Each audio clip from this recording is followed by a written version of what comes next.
Dr. Eric Kelly III and a host of phenomenal speakers from all around the globe for this 7-day virtual event that you don't want to miss. The mission of the Black Business Expo is to raise scholarship money from kids all the way from high school all the way from college. The Black Business Olympics is one of the largest Black business showcases in the world. It is an opportunity for businesses and companies to showcase their businesses globally. We are going to be giving away laptops up to $5,000 away to students. Again, I'm Olivia Appleberry, the founder of 2 Cents Finance and one of the speakers for the expo. I am so excited to see you there. For more info, go to www.blackbusinessexpousa.com or call 919-308-9090 and hope to see you there. I am Black Business. From the moment I wake until the time I sleep. Yes, I am Black Business. I am Black Business. Tell me, are you Black Business? I am Black Business. Do you support Black businesses? Listen, I support Black business because I am Black Business. Black Business Expo, one of the largest business showcases in the history of Black business in the world. The world! Sign up today at www.blackbusinessexpousa.com or call 919-308-9090. I am Black Business. I am Black Business. From the moment I wake until the time I sleep, I am Black Business. I am Black Business. Are you Black Business? I am Black Business. Do you support Black businesses? I support Black business because I am Black Business. Black Business Expo, one of the largest business showcases in the history of Black America in North Carolina. Join Dr. Eric Kelly III and a host of phenomenal speakers from all around the globe for this 7-day virtual event that you don't want to miss. The mission of the Black Business Expo is to raise scholarship money from kids all the way from high school all the way from college. The Black Business Olympics is one of the largest Black business showcases in the world. It is an opportunity for businesses and companies to showcase their businesses globally. We are going to be giving away laptops up to $5,000 away to students. Again, I'm Olivia Appleberry, the founder of 2 Cents Finance and one of the speakers for the expo. I am so excited to see you there. For more info, go to www.blackbusinessexpousa.com or call 919-308-9090 and hope to see you there. I am Black Business. From the moment I wake until the time I sleep.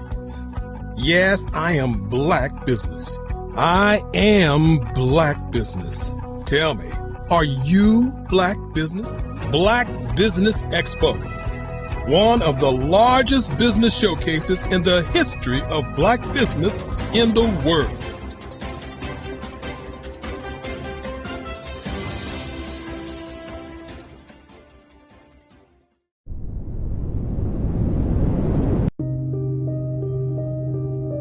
The Black Business Expo is changing my life. This year, they are giving away laptops and even $5,000 in cash to students just like me. I'm Alexis, and I want to go to college to fulfill my dream of becoming an entrepreneur. Help the Black Business Expo going to www.blackbusinessexpousa.com and also becoming a vendor, a sponsor, or donating.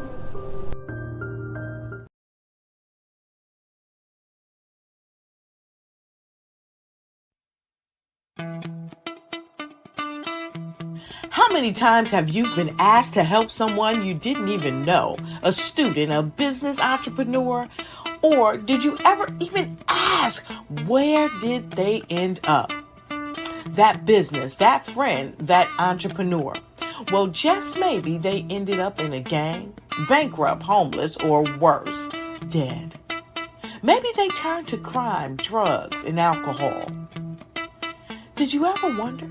Did you destroy their dream, or was your life always so easy?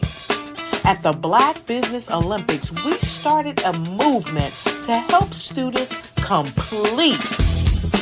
Give them hope and foster success.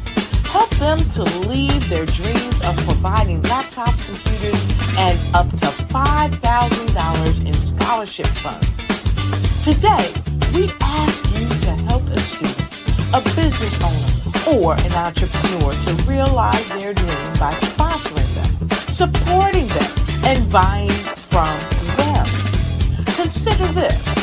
With $1.6 trillion in our Black community, we only ask for a small donation for our students, our businesses, and our entrepreneurs.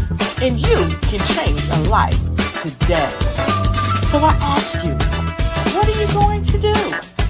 Sit on the sideline and watch our students in high school be leaders, miss out on their dream from lack of resources? Or are you going to donate to the movement and change their future and yours as well? Give us a call today at 919-308-9090. Change their life by investing with action to the Black Business Olympic Fund. The Black Business Olympics, one of the largest business showcases of Black business in the history of the world.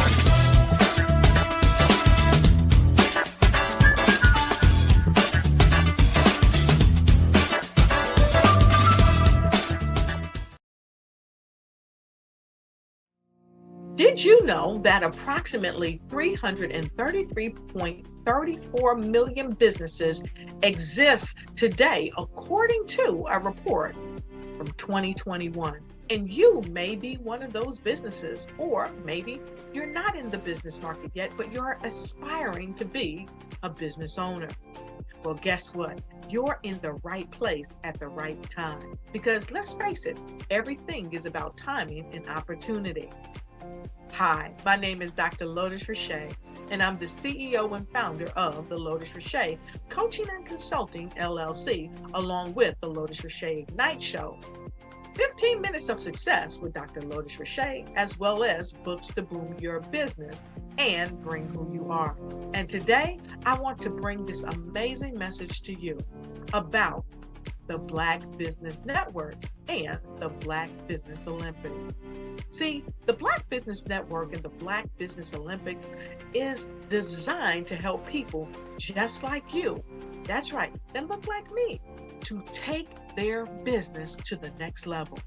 Not just in your front yard or your backyard, but globally.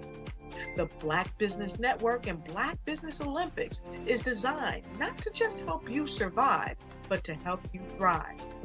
So join us today as we come together with businesses all around the world to support our students, our children, our young teens, our young entrepreneurs. What we do is we come together to help raise funds for students who are aspiring to be business entrepreneurs, who are aspiring and who are thriving in college. We endow them with a wonderful opportunity to gain scholarship of either a laptop or several thousands of dollars.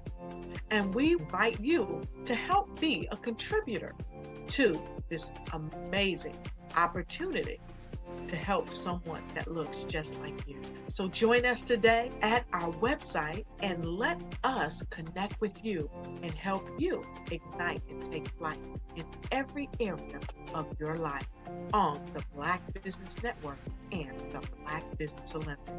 I'll see you on the other side.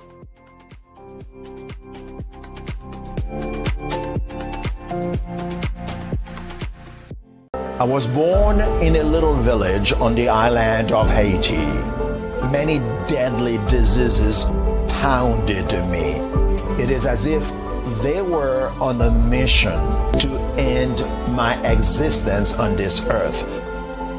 I refused to give up. In 1983, I left Haiti and came to the United States of America. And I came with $5, 2 shirts. I didn't speak in English. I came to Atlanta. I got a job. I was a doorman. I was a doorman with a dream. What I used to come on stage. I'd rehearse this moment that I'm standing in front of you. That's the power of a dream. Maybe today is the day you begin acting as if you already have it. And then step out with full force. Take a risk. No condition is permanent. Don't let your situation distract you. You are chosen. You are called. You are born for a purpose in this life.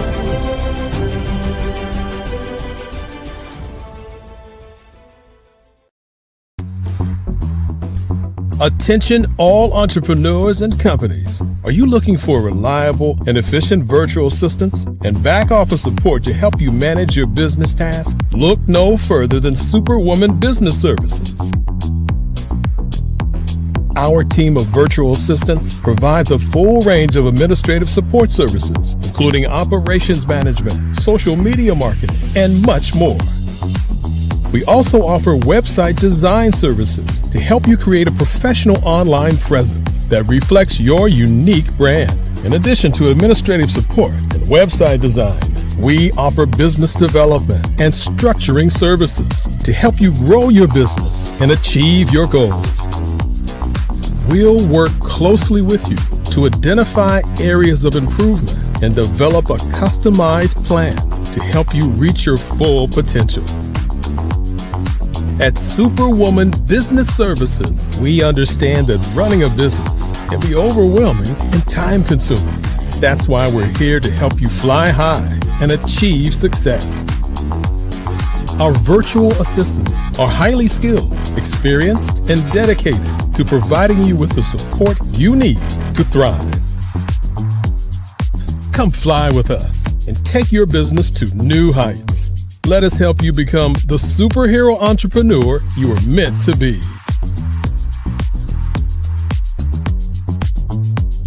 Contact Superwoman Business Services today to learn more about our back office support services.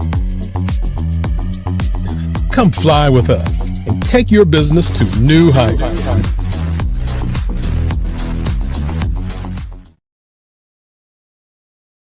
I'd like you to imagine with me, if you will, opening an app where you can collaborate with like-minded individuals from around the world, get inspiration and in-app tools to launch and grow your business, as well as share your knowledge and earn compensation, all in one app. Well, the name of that app is Truso, short for Truly Social. Hi, I'm Matthew Newman, the founder and CEO of Truso, a new concept in social media. Truso is designed from the ground up to be a platform that's both social and empowering for all its users. How exactly do we do that? I'm glad you asked. First, Truso brings the world together via video. Psychologists assert that video provides a significantly more effective connection than audio only. When you enter a community on Truso, you're face to face. Second, on Truso, you don't have to have 1 million followers to monetize. Our business model allows all hosts and moderators to monetize, no matter the size of your following, by 1, producing fee-based content, and 2, inviting others to join the platform as subscribers. Even more, Truso has an in-app resource library with over 100 free resources, forms, and documents to help you build your brand and grow your business. Third, Truso is inclusive. The deaf and hard of hearing communities make up 360 million people worldwide. Unlike audio-only apps, Truso embraces this community, providing a networking platform that allows them to participate via video and closed captioning. We even have a deaf and hard of hearing foundation in the works as well. Fourth, Trousseau is both social and safe. We refer to Trousseau as a virtual extension of the beauty shop, barbershop, and brainchild of the community. A place where there's laughter, along with wisdom, growth-oriented conversation, and genuine connections in a safe space. Trousseau even has proprietary security to ensure we maintain a safe environment for everyone. Where are we at now? Trousseau is live, y'all. We've launched in beta and we're acquiring users daily. We have an incredible development and marketing team, plus amazing celebrity influencers at the table, helping us spread the word around the globe, beginning within the African diaspora and beyond by creating a safe space for growth, connection, and collaboration. We're truly excited about Trousseau. We've created something special for which there is a global market. And we invite you to embark on this journey with us as a shareholder. The future for Trousseau is truly bright. Join us and let's go there together.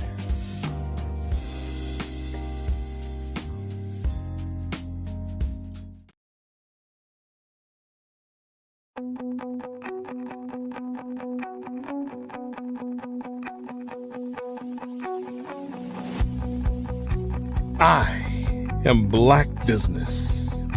From the moment I wake until the time I sleep. Yes, I am Black Business. I am Black Business. Tell me, are you Black Business? I am Black Business. Do you support Black businesses? Listen, I support Black business because I am Black Business. Black Business Expo, one of the largest business showcases in the history of Black business in the world. The world! Sign up today at www.blackbusinessexpousa.com or call 919-308-9090. I am Black Business.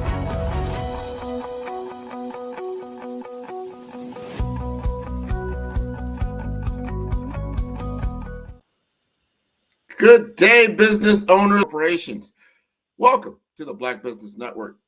My name is Grant McGaugh, CEO of 5-Star BDM and host of the award-winning Follow the Brand podcast and TV series.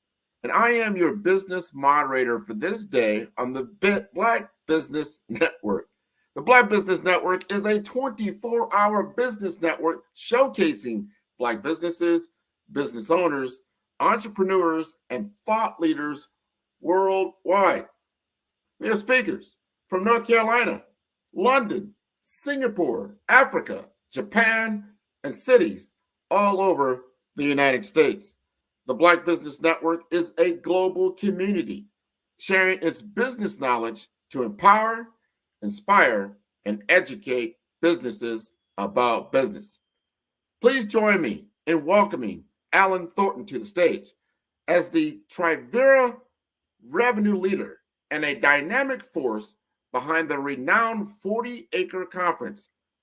Alan exemplifies visionary leadership in creating wealth and opportunity worldwide.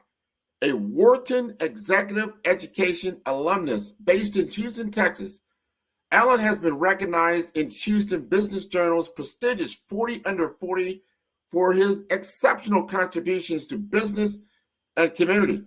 His unwavering commitment is evident in his diverse expertise, ranging from commercial real estate to brand marketing, and his innovative approach in leveraging technology like blockchain and enterprise software. Alan is not just transforming business landscapes, he's forging pathways for minority communities, aiming to bridge wealth gaps and foster economic empowerment. Let's give a warm welcome to a true leader of legacy builders, Alan Thornton. How you doing today? I am doing just wonderful. How are you doing, Alan? Man, I'm doing incredible. I appreciate that eloquent introduction on this early Wednesday morning. Oh, man, it is all you. I'm going to let you take the stage. Genius is coming, and I will see you on the other side. How's everybody doing today? I'm glad we had an opportunity to spend some time together this morning. So what I want to go over is legacy, right? This is Financial Literacy Month, and a lot of times we are taught different things and different principles. So what I want to do is go over some principles that I've learned, because a lot of times we don't need to be taught, we just need to be reminded. And this last March, a couple weeks ago, I had the honor and pleasure of taking a drive with my 9-year-old daughter all the way from Houston, Texas. We took a road trip to Hollywood, California. So I want to go over 3 things that trip taught me, because there's nothing like a teacher being a teacher, because then they get taught. So I want to go over that and really tie things into some of the things that Grant talked about during that introduction about the 40-acre conference, about some really good and exciting things that are coming up, and see if some of those thoughts and ideas foster some new innovation for each and every one of you. So if you're ready, say I'm ready. Type it in the chat. I know it's early, but let's go. So a little bit about my background story, so we can kind of frame one of my mentors that I've met through our business dealings and with Dr. Kelly is Dr. George Frazier. And he says, hey, one of his favorite and most memorable quotes is, the picture always looks good when it's framed correctly, just like this picture right here that you're looking at on the screen. So just to give you a little bit about my background, my mom's from New York, my dad's side of the family is from New Orleans. So I have the best of both hustles. And when you look at that background and you hear my voice, you're like, where is he from? That's where that mix and kind of sounds like an island accent, or you don't have to ask me if I'm from the Caribbean, right? We're all from Africa, and we made a few stops in between. So that's where the accent comes from. So I am Black and Creole, so we can get that off of the table. Even more than that, and more into my background. When I grew up in West Texas. My mom and dad came in, and once I came along, they settled in El Paso and Fort Bliss. Many of you know that town. It's one of the second biggest Army base in the world, where a lot of people go to get deployed. So a lot of my family was military, and a lot of those values, even though I was never in the service, were instilled in me, whether I knew it consciously, but unconsciously. As I started to do some of the things that I do, I realized it came from my upbringing. Went to school in New Mexico State for a year, went to play ball there, and like a lot of times it did not work out the way that I wanted to, but that wasn't the end of the story. I went to and graduated from Texas at San Antonio, moved around a little bit, had an opportunity to live in the best city in the summer in the world, Chicago, but I quickly found out that in the winter was not where I wanted to be. So I moved back. I moved to Texas, settled in Houston, where I've been the last 14 years. Have a beautiful 9-year-old daughter, and have had some excellent dealings in Houston. It's the most diverse city in the U.S., which is excellent. And I love all of the different foods and the cultures there. But let's segue to talk about this road trip. A few of the things that I learned is, hey, you want to make more money than you spend, right? Sounds like an easy principle to learn. But I remember as we were going down this road trip, and every single stop that we did, it was actually a 46-hour road trip. Took 13 hours and drove and stopped to see my family in Fort Bliss. And I remember every single gas station we would stop at. My daughter was asked, hey, can I get this? Can I get this? And about a month before that, I went to the market. So last year, I took a trip to, and it's going to be an annual trip to Africa. And when I went to Africa, I bought a bunch of different necklaces and goods and things from the market in Africa. And I gave this big chest to my daughter. And I said, look, this chest is now yours. And anytime daddy has a pop-up, you are going to have a pop-up. And I'm actually going to give you this product, but you are going to sell it and you're going to make money. So she is an absolute killer. You will not get by her without buying something. And if you don't want to buy something, she's going to ask you to be a part of the community and make a donation. Takes Cash App cards. It's phenomenal to see. But needless to say, all of that money that she earned, right? One is figure out a way to earn some money. The second is make more money than you spend. And these sounds like elementary principles, but somewhere in what we do, we start to get lost in, right, all of the fun, the material things, the things that maybe in a trap that other people may have that you want. So you go buy things that you don't need. And I started to learn this because in talking to my daughter at every single gas station, Daddy, can I have this? Can I have this? Can I do this? And I let her know, hey, some of that money that you made, bring it on the trip. I had a speaking engagement right before spring break, and she recorded it. And it was an incredible engagement. I was on with a couple of NFL players and a CEO of a company that's about to go public. So it was a phenomenal panel. She recorded it. And, for that effort, she made about $100, which is a really good gig.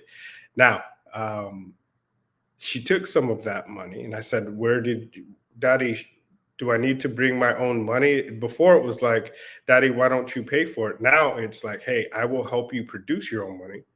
So remember where that money came from. So when we go, I will continue to help you produce money. So the question is no longer, hey, Daddy, can you pay for this? It's, hey, Daddy, how much of my money should I bring? Which is an incredible paradigm shift when you get people in the realm of producing, which is a very fruitful concept. So all these different gas stations that we went to, she would say, can I have this? Can I have this? And it's very different when you are spending your own money, right? Things are different. So the second principle, one, make more money than you spend. Number two is understand things are very different when you're spending your own money. So I spent about 12 years in the corporate world, right? On and off in different stints, and still do some consulting and have clients that are Fortune 500 companies selling enterprise software. But things were very different, right? When I had an expense account and, we could buy whatever we want, we could go on, $300, $400, $500 lunches, right? Just because, take clients out. But that is very different as an entrepreneur, right? You may not need to go to Mastro's Steakhouse for lunch. You may start to understand that minimum effective dose that you can have a great lunch and still really understand and get to the goal that you want to get to without, right, breaking the bank because it's your money. And once you understand that and step out on your own and start to really track that, which it sounds elementary, but these are some of these things that I kind of retaught myself in just a simple trip with my daughter. And those were very reinvigorating lessons to learn. It's like, hey, you tell your daughter this, but hey, are you preaching this? Are you actually doing this? Are you keeping track of all these things? And you almost get your kids will put you back on track, right? Because if there's any, like my daughter, she looks just like me, right? She looks like a little light-skinned version of me with more hair. So looking at her really helps me remind myself to be on the track and the trajectory that I actually want to be, even if it's at that moment, right? Because you're always in this game that we call life, making constant corrections to get to the destination that you want to ultimately arrive at. So I learned that, retaught myself that principle. And the last thing was, hey, we go to, I remember we stopped in this small place, and it was in I think it was right outside of Alamogordo. It was in New Mexico, in the middle of nowhere. I think it was Hatch, New Mexico, because there was the Chili's there, right? And always be ready to showcase and share your story, share your product, share with what you have, because you never know who may want it. So we're in this little town in Hatch, New Mexico, and there's all these chilies, right? Hatch is the chili capital of the world. Hot chili, red chili, green chili, your chili, like whatever you want, and it's phenomenal.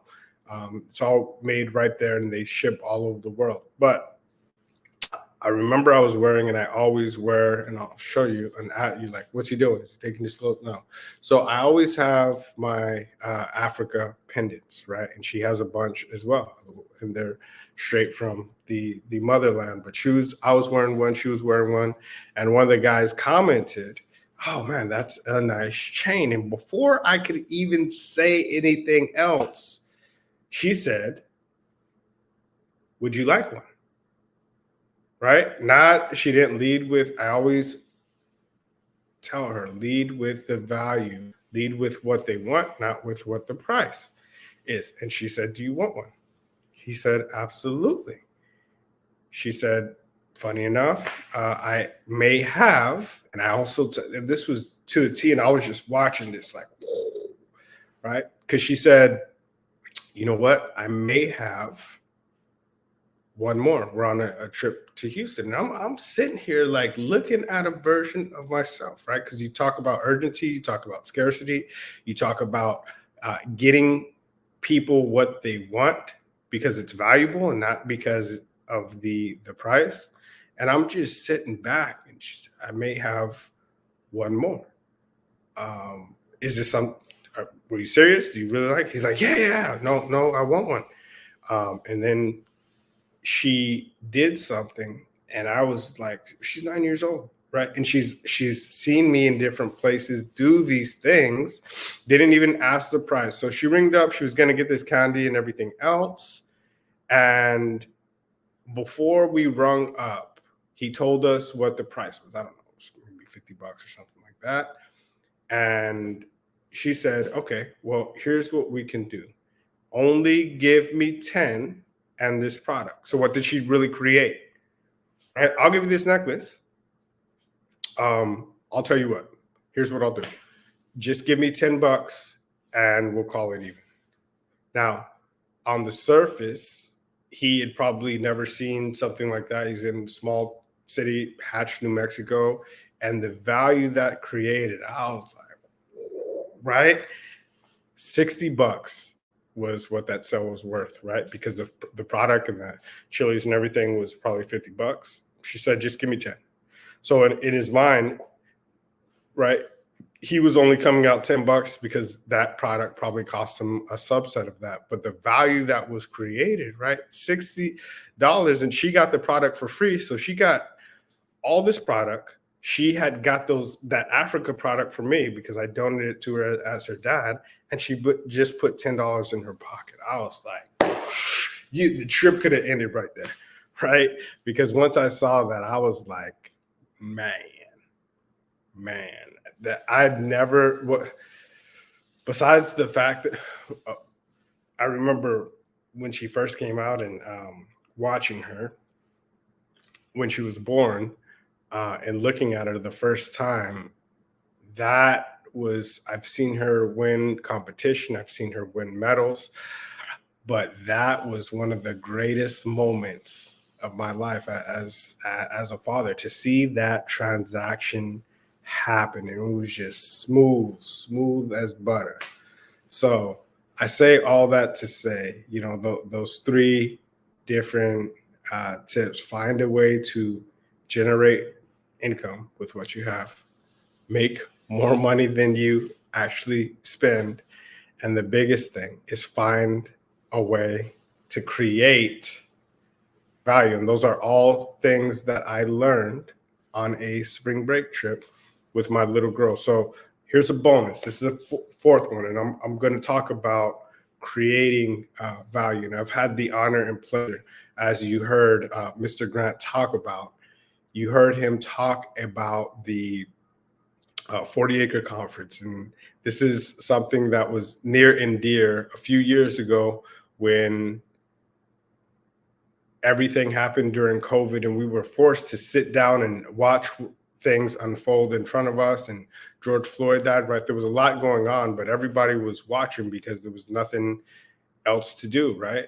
They had a lot of disposable time on their hands. So a lot of corporations, right? A lot of government officials, a lot of celebrities said, look, there's some really bad things that have happened in the Black community. So what we want to do is we want to find a way to sow back into that community because there's been some really bad things that have happened. So, hey, I'll give $1 million, I'll give 5 million, I'll give 100 million, I'll give $1 billion, I'll give 20 billion, up to $100 billion.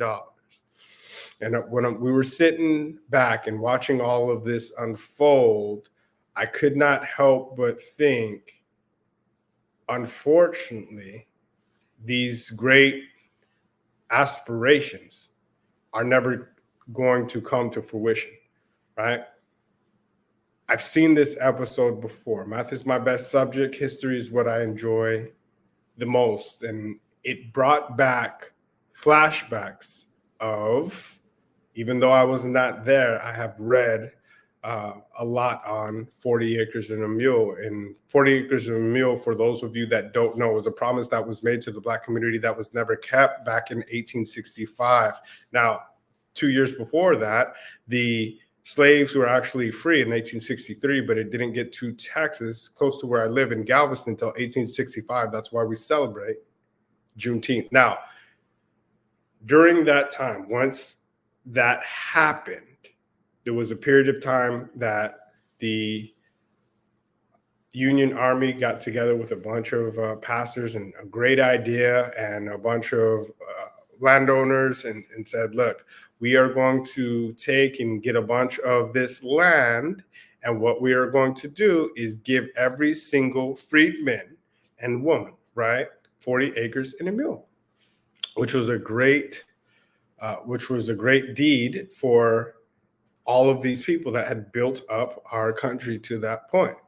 And some of the same language was happening at that time. Hey, I'll give $1 million. I'll give 20 million. I'll give it, right? Same back then it was land. I'll give an acre.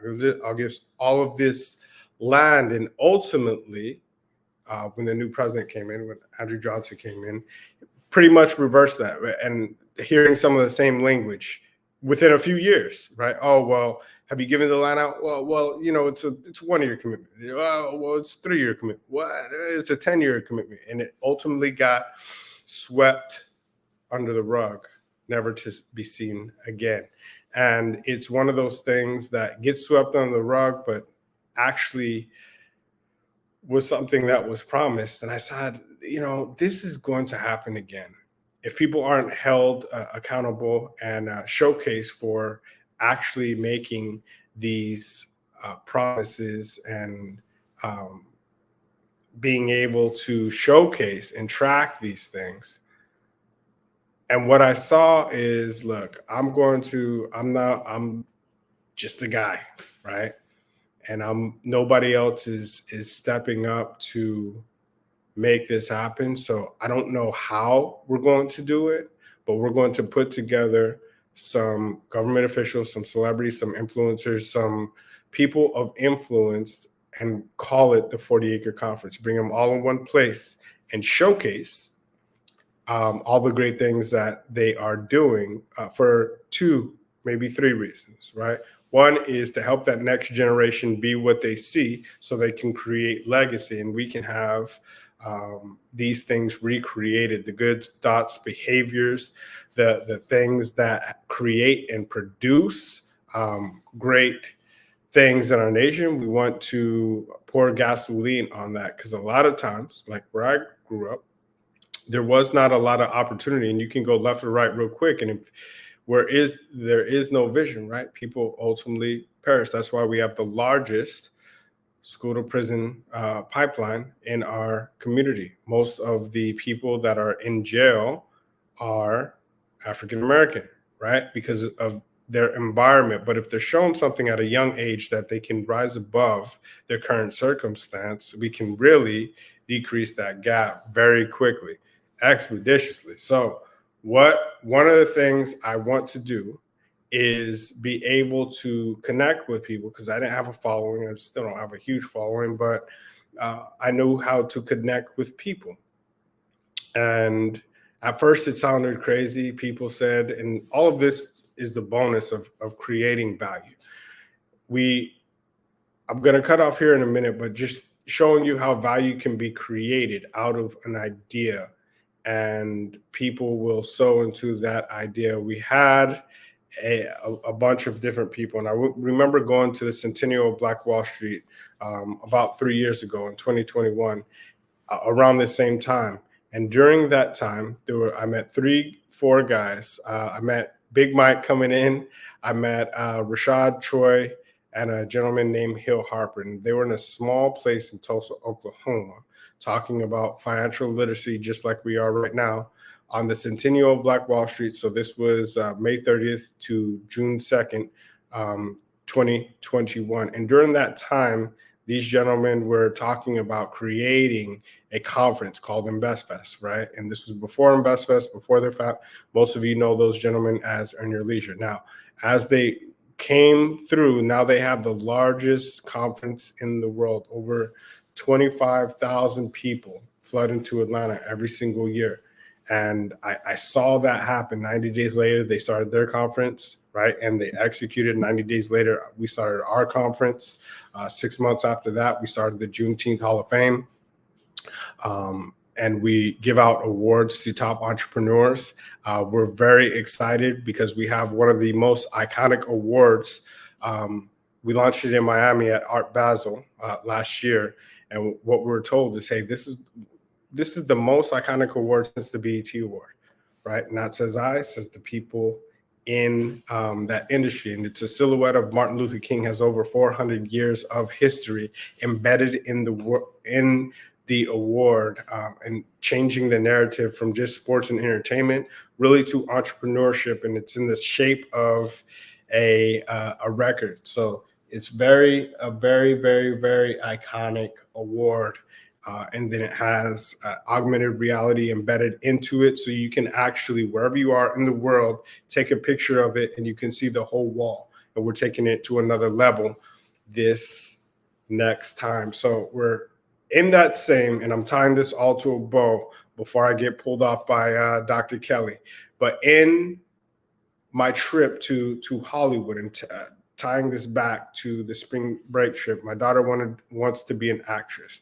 So whatever she does, whether it's gymnastics, whether it's soccer, whether it's basketball, whether it's volleyball, whatever she does, I make it a point to dive all the way in and to give her any leg up, any vision that she can be the best at. I don't care what she does, what any of my kids, I want them to be the best, and I want them to visualize and see that they can be the best. So we go all the way to Hollywood, right? We drive, and like, man, that's a lot of time. You'll never get time like that. She's 9 years old, right? Next time she'll be 11, like next spring break that we have. And I may never get 46 hours willingly in a car with my daughter again. So it was an incredible experience. Needless to say, we go to Hollywood, California. Not only did she see the stars, I asked her to, hey, take a picture by the star. I want you to visualize the star. We even went so far as to get one of those people that had the letters, had the red carpet, put her name on a star. And I said, look, we're going to take a picture with your name on the star. And what do you want to do? Okay, you want to be it. So we're going to put that silhouette of because there's different categories. For those of you that have never seen a car, there's radio, film, television. So you pick, depending on what you're best known for, you do that, you put it on. There's a special red carpet, and it's like a ceremony. So she actually did, right, the same kind of ceremony that they would do if you got your own Hollywood star. So I was looking at that and I said, we're going to take this to the next level. So I had the opportunity to work with one of the greatest artists in the world, Mr. Alexander Rockefeller, and he helped us design our MLK Award, which we are going to do. And I'm letting you know for the first time right here. So we did MLK with our signature 2 years ago. And I'll tie this all in a bow. 3 years ago, when I was in Tulsa, Oklahoma, I remember seeing Sheila Jackson Lee and letting her know, hey, we have this 40-acre thing. I don't know exactly how it's all going to come together, but when we do get it together, I would love for you to be a part of it. And I can remember being in the back of the room, and there was some gentlemen laughing, saying, because she was talking about Juneteenth before it was a holiday, and saying, man, it is hard enough to get a holiday, much less a Black holiday. It's hard enough to get a federal dollar. Black holiday, that'll never happen. Needless to say, fast forward a year later, Juneteenth became a holiday, and I came back to her in Houston, Texas, and said, hey, remember you? She meets a lot of people. No. And then I showed her a few pictures. Oh, yeah, Tulsa, I remember you. Well, I would love to create the Juneteenth Hall of Fame.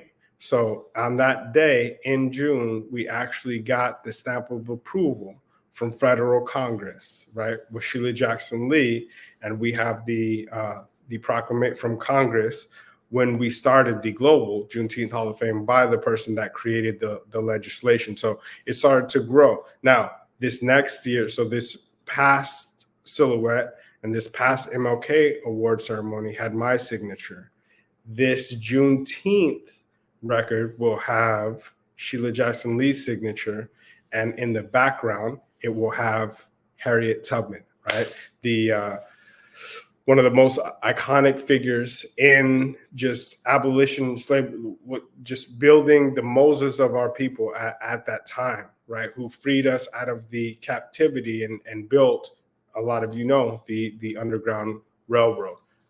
Another thing that we're going to do that is absolutely iconic, and many of you will be able to access this from all over the world, because not only do we live stream it, also this metaverse experience you'll be able to see. So all of the different awards that we give out. So we'll give out 19 special awards to entrepreneurs, 19 awards to corporations that have supported the Black community, 19 awards to those people. And many people kind of threw rocks at me, but I give 19 awards to people that don't look like us, that supported the Black community.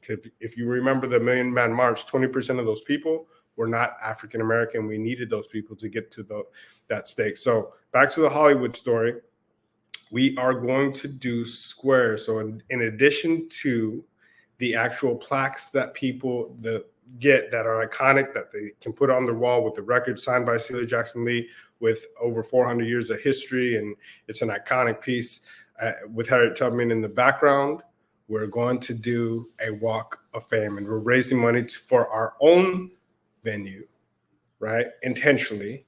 And at this venue, even before the venue is built in the metaverse, we are putting down the Juneteenth Hall of Fame. So similar to Hollywood, in that same room, in this metaverse room, you'll be able to see not only the star, whether it's real estate, whether you're in tech, whether you're a serial entrepreneur, whether you've been in media and marketing, you will have, just like entertainment, film, radio, they do in Hollywood, this is the Juneteenth Hall of Fame. Those entrepreneurs will have those iconic symbols that will sit there forever. And the incredible thing is there's we're going to have our venue, which we're ultimately going to have the larger 40-acre conference at. In addition to that, George Frazier, the gentleman I told you about before, who I gave an award to last Juneteenth, is building an iconic Juneteenth or a Black Legacy Museum. And we are actually going to be the first museum, the Juneteenth Hall of Fame, in that museum in Atlanta, Georgia. So a few things happening, tie that all together. I know I've enjoyed our time together. I've told you a little bit about my spring break trip with my daughter during Financial Literacy Month, talked about finding something that you can sell to generate money, making more money than you spend, finding a way to create value, and then the biggest thing, creating value for our people. So, Grant, I thank you for having me today. This has been a phenomenal. Oh, no. You don't get off that easy. No. We got a few minutes here. He said, no, you ain't going nowhere. Not at this point. First of all, thank you for sharing today and your journey and with your daughter and everything you're talking about. So important. Understanding this whole thing around 40 acres. Some of our audience do not understand or don't know what that means. 40 acres, 40 acres and a mule that was done. This is back in the Civil War time. Can you give us a little context around some history so they understand exactly what that's about and how you're tying that back into your history? Absolutely. So all of that is our history. So Black history goes back, and what we're seeing right now is those that don't understand history are doomed to repeat it. And history, unfortunately, tends to repeat itself. So back in 1865, slavery was abolished. It was actually abolished 2 years before that, but it didn't get to Texas until 2 years later on June 19th, 1865. And that's why we celebrate Juneteenth, right? The last place was right here in the Houston area, down in Galveston. And after that, shortly after that, they said, look, just like you hear right now in the pandemic, hey, so bad things happen to the Black community. So we want to make it right. So we want to give 40 acres and a mule. It sounded just like you hear right now. Hey, we want to give $1 million, $100 million, $1 billion. And those parallels still happen. A year later, they said, hey, where's the land? Well, we're going to roll it out over the next 2 years. You look back to 2020, 2021, 22. Well, we're going to roll it out the next few years, 3 years, 4 years, 5 years. Where's the land? Well, some of those programs we're revamping and we got to pull some things back. What you're hearing now.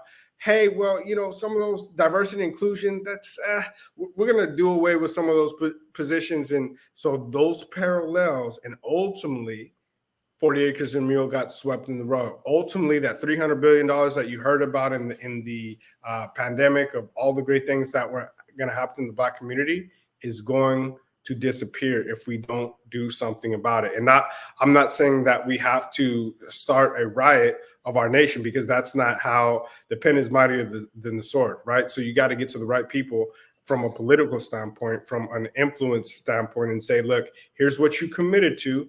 Just let's talk about this and let's figure out a plan to roll that forward. And the biggest way to do that is through awards. People like to hear their name called. So we get all these corporations in a room and give them an award and say, hey, thank you for all of the great things that you've done to the Black community. And what happens is that next big corporation says, man, we committed to, let's roll out some of those things that we were going to do.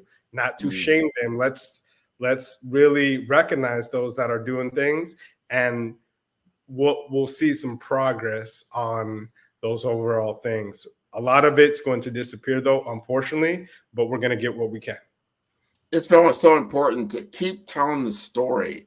People sometimes they listen to these things. Oh, they want a handout. This is a handout. This is not a handout. This is payment for activity and intentional behavior by a group of individuals against another group of individuals that was never compensated. And if you look at other groups, like the Japanese during World War II and some other groups, they were compensated for what the government did and said, hey, you know what? We were wrong. Here's some money for what we did. Try to make this right. This was never done for the Black community for hundreds of years, and the narrative have always been like, this is a handout. No, it's not. No way in shape or form is any kind of handout. This was institutionalized racism that limited Black families from being able to be their best selves in this society, in this community. And then because it was limited, self-limited by law, this is not someone's opinion. No one's just running around here calling you names. This was the law, and this created the impoverished situation that we're in, and we're just looking for our just due because we're trying to overcome these kinds of institutions that happened in the past and now in the present, and we're trying to get our just due. Would you agree with that? 100%. Yeah, 100%. A lot of people think now I am more of the opinion of I'm going to get the perimeter, get what we can have, and it's icing on the cake if that legislation gets passed and we get because I'm not waiting for it, because there was a lot of people waiting around for their 40 acres and it didn't happen. What I'm going to do is find those people that really want to and not worry about those people that don't, and then everything else is icing on the top. I agree with that. Thank you for all that you're doing, Alan. Give us how to contact you so we can get more information about your organization. Absolutely. So you can reach us online at 40acreconference.org, 40acre Conference on all social media platforms, and that is 40ACRE Conference, CONFERNCE.org is the website, at 40acre Conference on Instagram, on all social media, our YouTube channel as well, where we are going to start and see this. And I would love to see each and every one of you there. Those of you, and Dr. Kelly will have a special live stream ticket that want to watch it. You'll get in there, it's a $1,000 ticket, but you'll get a special $19 ticket live stream if you want to watch from afar. So wonderful, wonderful, Alan. Thank you for being on the Black Business Network. Genius is coming, and I will see you on the other side. Thank you. Wonderful conversation. The Black Business Expo's mission is to raise funds for high school seniors going to college or K through 12 entrepreneurs. This expo is a fundraiser for students. You may go to blackbusinessexpousa.com to donate to the scholarship fund, or use the Cash App that is on the screen below. That's $BBXUSA. Our goal is to give laptops and up to $5,000 to 10 students. Students, you can register online at blackbusinessexpousa.com. Every dollar counts. So we want you to remind you to donate to the scholarship fund. And we want to thank our Black Business Expo USA sponsors for April 2024. NC100, Moody Capital Partners, Suede Soul, 5-Star BDM, Lotus for Shade Coaching and Training, Carolina, Virginia's Minority Supplier Development Council, Step Management, Hello LLC, BHS and Associates, Margie McLean Foundation Incorporated, Genius is Coming, Earth Essentials, Milani Shani Global, Creative Force Studios, Executive Women Success Institute, the Quality Coaching Company, Superwoman Business Services, Lee Entertainment, Artistic App Design, Black Business Expo USA. Genius is coming, and I will see you on the other side. The Black Business Expo's mission is to raise funds for high school seniors going to college or K through 12 entrepreneurs. This expo is a fundraiser for students. Please, you may go to www.blackbusinessexpousa.com to donate to the scholarship fund, or use the Cash App at $BBXUSA. Our goal is to give laptops and up to $5,000 to 10 students. Students can register online at www.blackbusinessexpousa.com. Every dollar counts. Please donate to the Black Business Expo USA Scholarship Fund.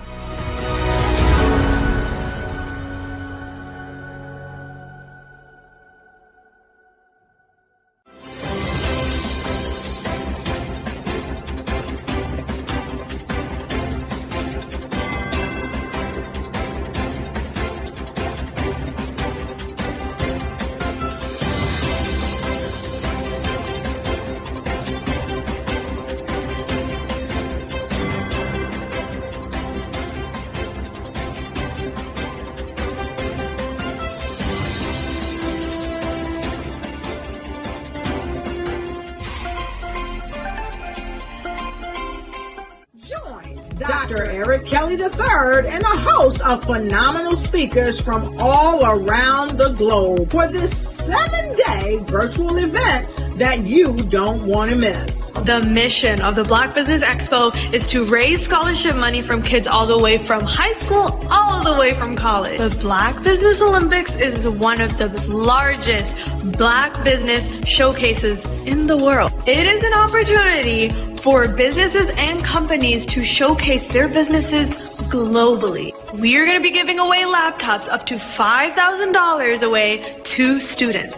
Again, I'm Olivia Appleberry, the founder of 2 Cents Finance and one of the speakers for the expo. I am so excited to see you there. For more info, go to www.blackbusinessexpousa.com or call 919-308-9090 and hope to see you there.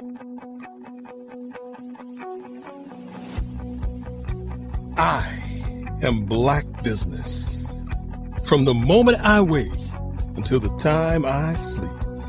Yes, I am Black Business. I am Black Business. Tell me, are you Black Business? I am Black Business. Do you support Black businesses? Listen, I support Black business because I am Black Business. Black Business Expo, one of the largest business showcases in the history of Black business in the world. The world! Sign up today at www.blackbusinessexpousa.com or call 919-308-9090. I am Black Business. I am Black Business. From the moment I wake until the time I sleep, I am Black Business. I am Black Business. Are you Black Business? I am Black Business. Do you support Black businesses? I support Black business because I am Black Business. Black Business Expo, one of the largest business showcases in the history of Black America in North Carolina. Join Dr. Eric Kelly III and a host of phenomenal speakers from all around the globe for this 7-day virtual event that you don't want to miss. The mission of the Black Business Expo is to raise scholarship money from kids all the way from high school, all the way from college. The Black Business Olympics is one of the largest Black business showcases in the world. It is an opportunity for businesses and companies to showcase their businesses globally. We are going to be giving away laptops up to $5,000 away to students. Again, I'm Olivia Appleberry, the founder of 2 Cents Finance and one of the speakers for the expo. I am so excited to see you there. For more info, go to www.blackbusinessexpousa.com or call 919-308-9090 and hope to see you there. I am Black Business. From the moment I wake until the time I sleep. Yes, I am Black Business. I am Black Business. Tell me, are you Black Business? Black Business Expo, one of the largest business showcases in the history of Black business in the world.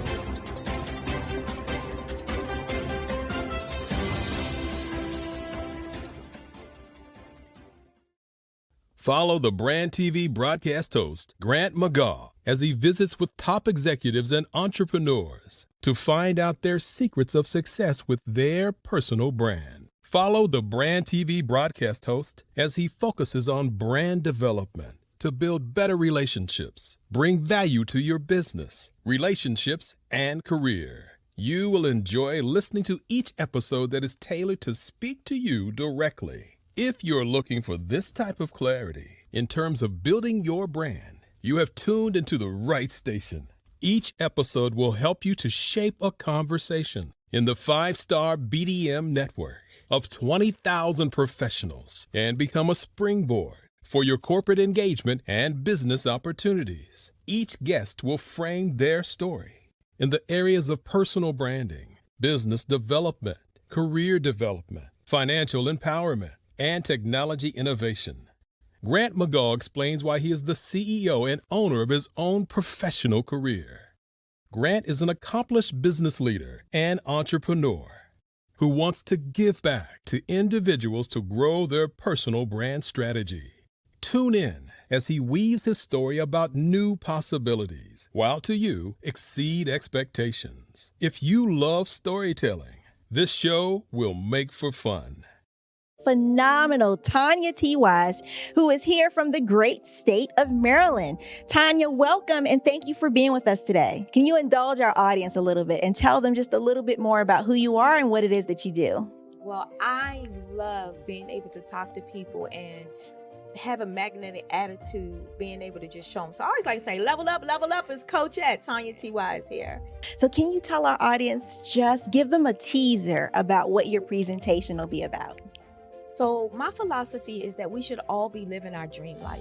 So tomorrow I'm going to talk about how you start living your dream life. What are some of the things that you thought about in your childhood that you just kind of let go and dormant? Wow. And I want to reignite that and just give you some pointers and some tips, some tools, some strategies to be able to start living your best life now. And guess what, Wanda?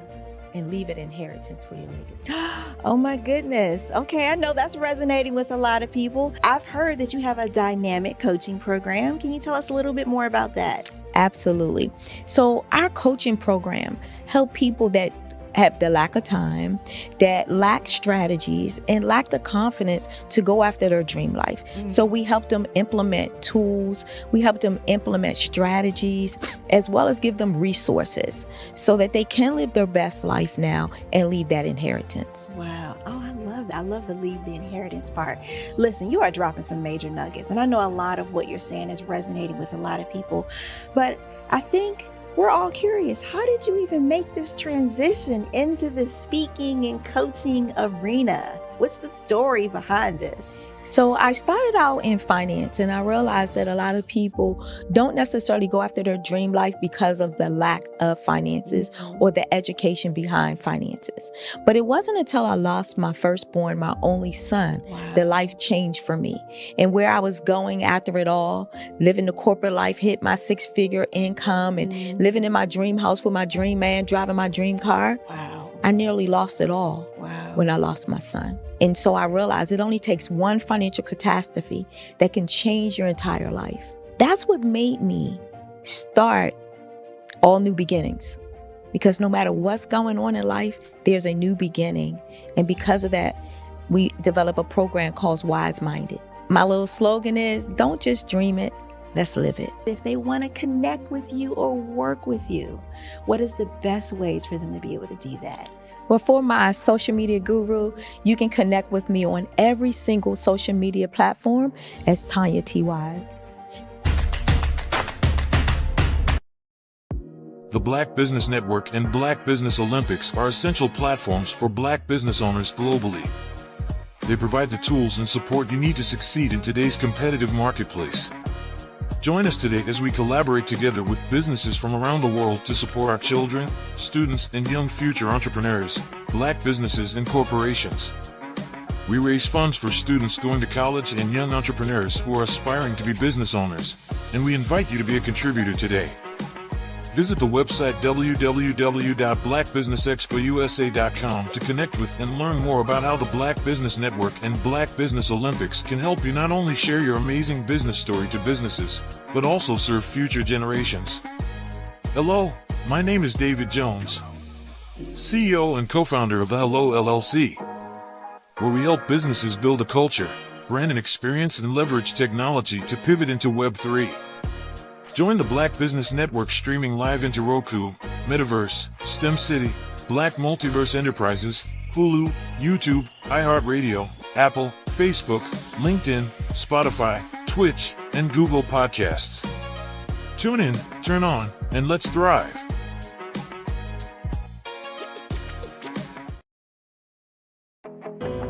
I am Black Business. From the moment I wake until the time I sleep, I am Black Business. I am Black Business. Are you Black Business? I am Black Business. Do you support Black businesses? I support Black business because I am Black Business. Black Business Expo, one of the largest business showcases in the history of Black business in the world.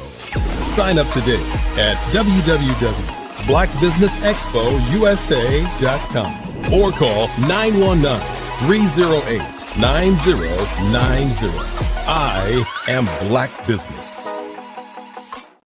5-Star BDM, Brand Development Masters, is a professional consulting and advisory group keenly focused on business development services for the small to mid-sized business and entrepreneurs.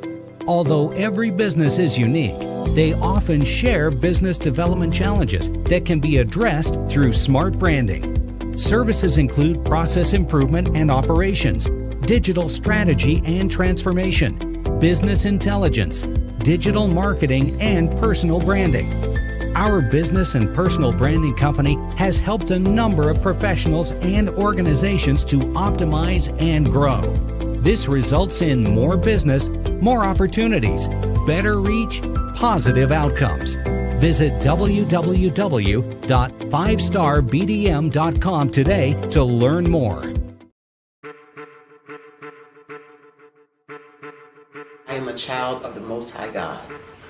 He has gifted me in ways that I could not even imagine and didn't know.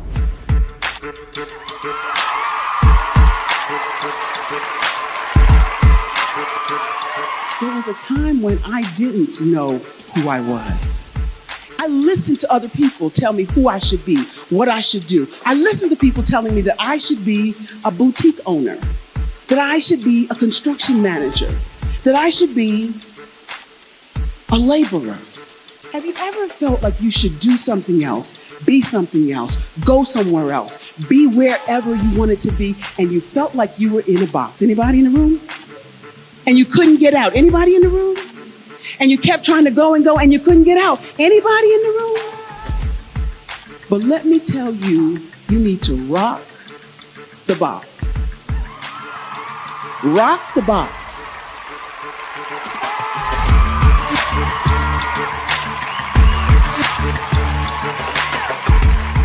I am engaging, inspiring, and empowering.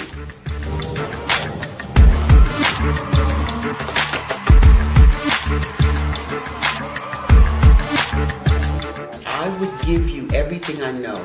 Just by touching you, if I could, by osmosis, give you every single thing I've learned, I've gone through, I know I would. We know that's not possible, but as it is possible, I love to share information with people. Some of you out there, people have told you that you can't be, you can't have, you can't do. But I will tell you, like Kingston said, you can, you must, and you will. If it's to be, it's going to be me. You got to say it. If it's to be, it's going to be. If it's to be, it's going to be. If it's to be, it's going to be.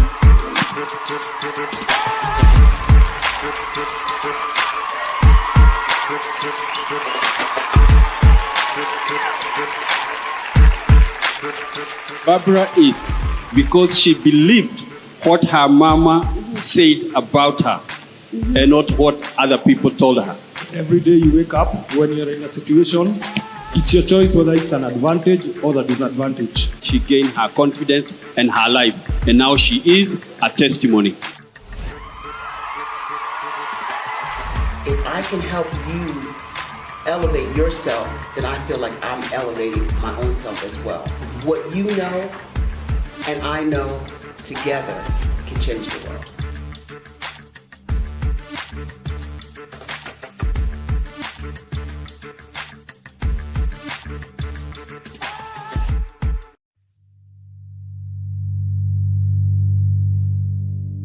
So what we have to do is when we get in the spot, we need to create some spots for us.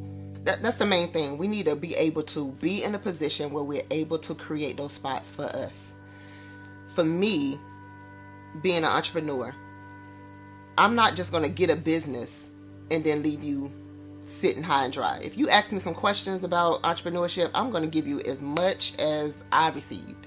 I've seen people who made it, and then when you ask them, it's like, okay, now you have to pay me for the information, the same information I got for free. We probably in totally different cities. There's no way that we're going to bump heads or anything. We're not competing. Bring me up with you. And so I just think that whatever education that I have, then I need to be able to give that to my own as well. So create the spots. You can create the spots when you get there.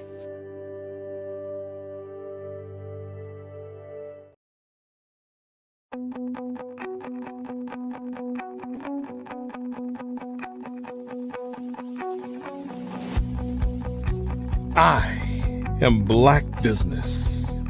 From the moment I wake until the time I sleep. Yes, I am Black Business. I am Black Business. Tell me, are you Black Business? I am Black Business. Do you support Black businesses? Listen, I support Black business because I am Black Business. Black Business Expo, one of the largest business showcases in the history of Black business in the world. The world! Sign up today at www.blackbusinessexpousa.com or call 919-308-9090. I am Black Business.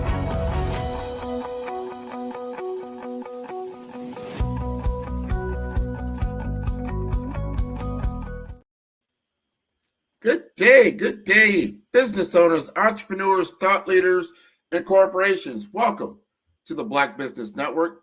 My name is Grant McGaw, CEO of 5-Star BDM and host of the award-winning Follow the Brand podcast and TV series. I'm your business moderator for this day on the Black Business Network. The Black Business Network is a 24-hour business network showcasing Black businesses, business owners, entrepreneurs, and thought leaders worldwide. We have speakers from North Carolina, London, Singapore, Africa, Japan, and cities all over the United States. The Black Business Network is a global community sharing its business knowledge to empower, inspire, and educate businesses about business. I'd like to welcome our next speaker, Dr. Barbara Wright, the visionary founder of Certified Dream Builder, is a distinguished figure in grant writing, fund development, and educational training.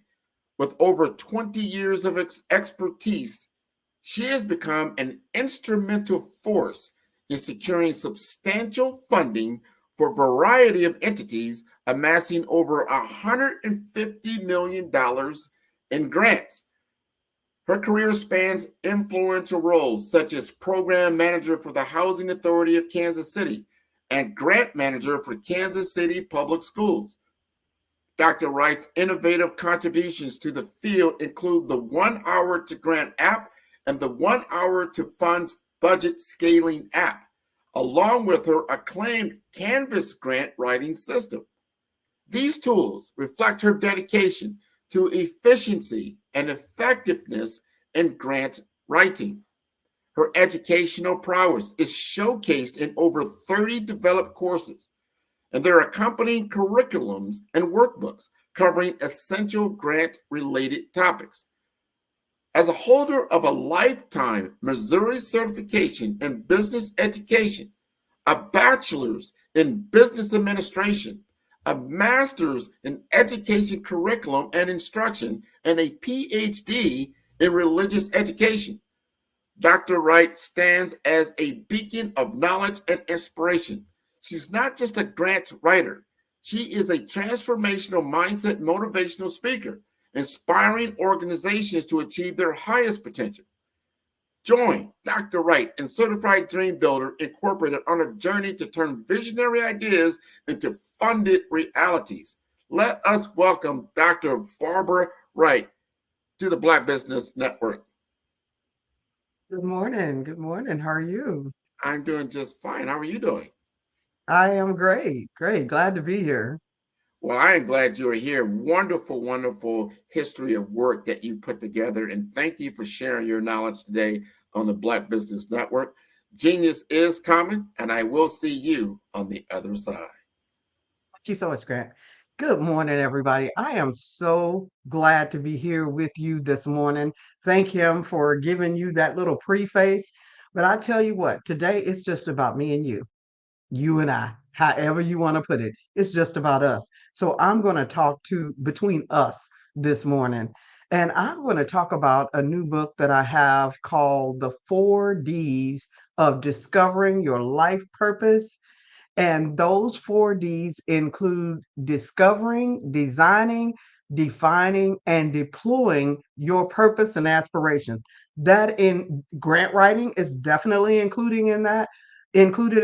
Building your business is included in that. Building your nonprofit is also included in that.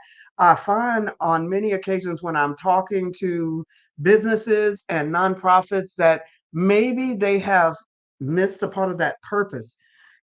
And if you don't build on a solid foundation, it's sometimes difficult for you to move from where you are now to where you need to be. So I put this book together to help us in finding our purpose, finding what it is that we are to do, and then moving from there. So I'm going to give you examples of each one of those 4 Ds and what you should be doing if you're really wanting to find purpose, if you're really wanting to keep that blood pressure low, get rid of the stress. Because a lot of times the reason we're stressed out and the reason that we're not finding success is that we're doing things that we shouldn't be doing. So let's dive right in and see what we can do. Okay, as far as the discovering, we're going to start there because remember, I told you there are 4 different areas that we are going to cover. So the first one is discovering your goals. And let me go back and just give you the 4 of those. Again, discovering your goals for academic, personal, or business success. The second one is designing your plan for success. The third one is defining the steps in your path to success. And then the fourth one is deploying your success, your plan for success. And if we have an opportunity, we'll even go into one of the exercises that you can do alone or you can do with a friend. It's up to you. So we're going to start with our discovering our goals. How do we discover our goals? I got 7 simple steps for you to determine what your goals may need to look like. Number 1 is use personality test tools.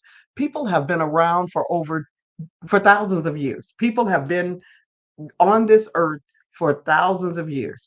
And there is nothing really new under the sun. So a lot of those personality tests can tell you what your skills are. They can tell you what your skill sets are. I like to tell you that you are an asset millionaire. Every one of you that are listening to this, you are an asset millionaire. And what you say, Dr. Wright, what do you mean by that? I mean that you were born with everything that you need to succeed. If you take a look at your hands, you have a fingerprint. And there's a 1 in a million chance that someone else has the same fingerprint in you as you. There's probably not anyone else that has your fingerprint. So it's important for you as an asset millionaire to develop those assets that you have and to learn what they are. So personality tests help you with that. Number 2, look through your phone. Many times the thing that you spend most of your time on is where your goals probably should be. And hopefully they're going to be positive. Because if you're finding yourself spending your time on negative things, then you might need to find something else to spend your time on. Look for opportunities that you value. What is it that you truly value in life? That means you need to know yourself a little bit. Sometimes we're busy in everybody else's business. We can say everything about everybody else. We're reading about what everybody else is doing, but we don't look for the things that we value because that's what's going to keep your blood pressure down and keep your stress level down and help you to be happier. Number 4, look for opportunities that you enjoy.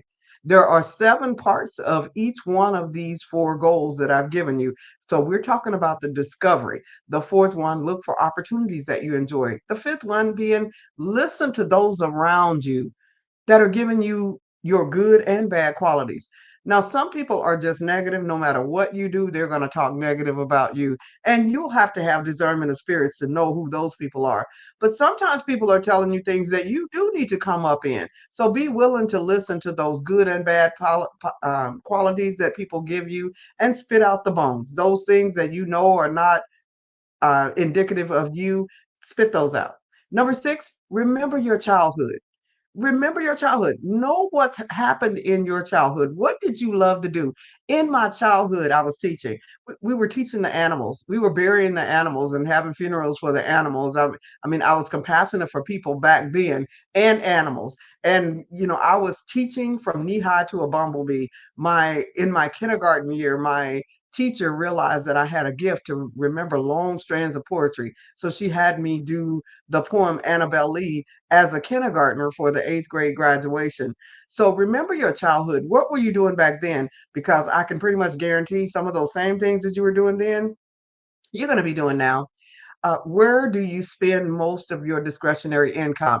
That is a great way for you to discover what it is that you should be doing in life.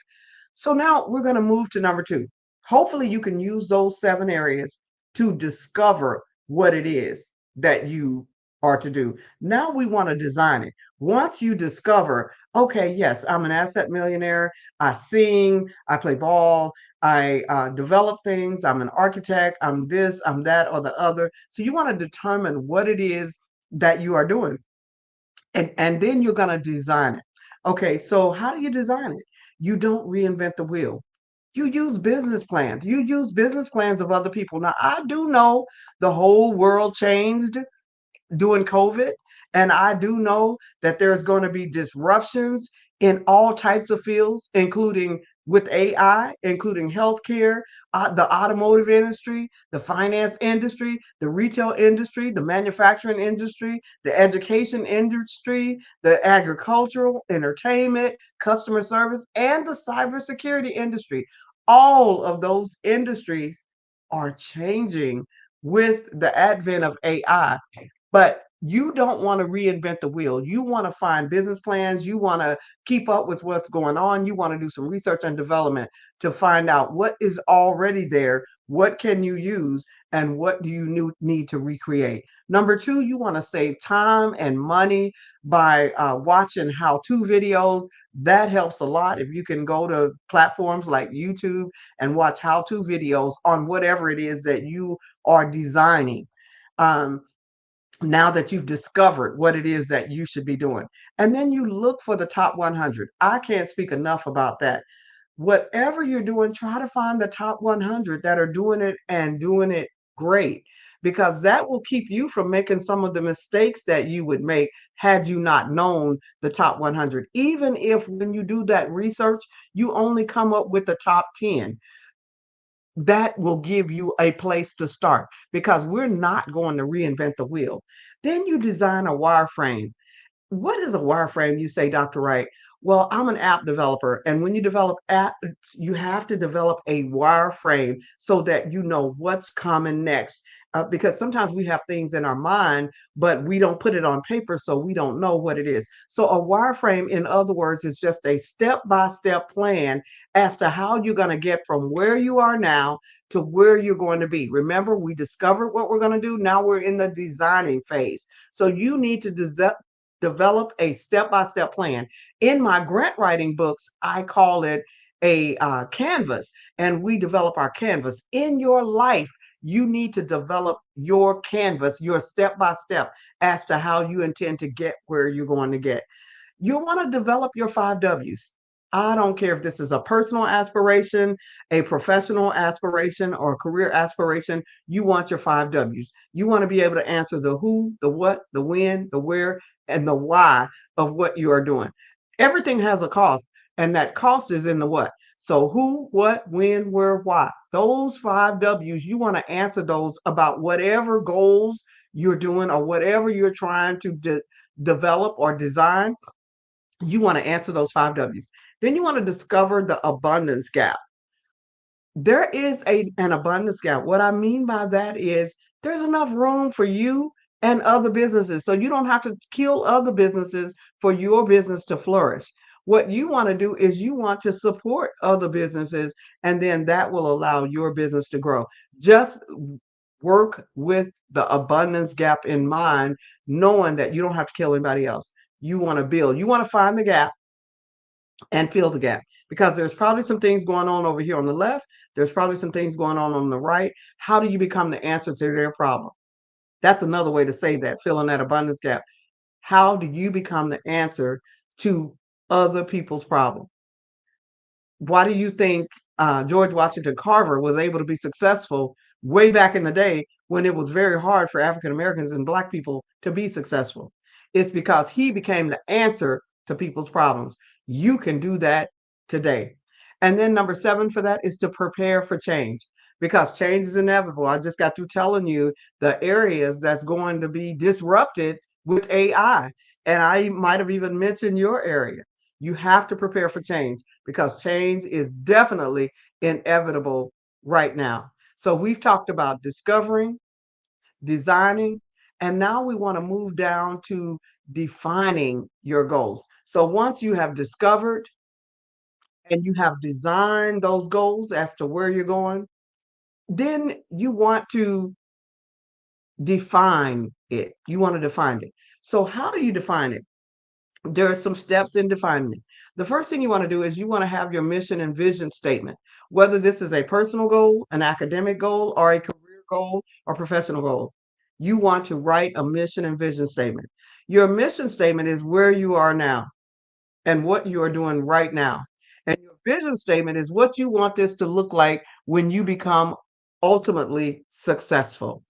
That is the purpose of writing that mission and vision statement, so that you can get clear. It's very hard for you to ask people for what you need and ask people to be able to come in and help you if you don't know what your mission and vision statement is, whether this is personal, academic, or professional, whether you're starting a business or a nonprofit, or whether you're going for some college degree. You need to have a mission and vision about what your ultimate goals are.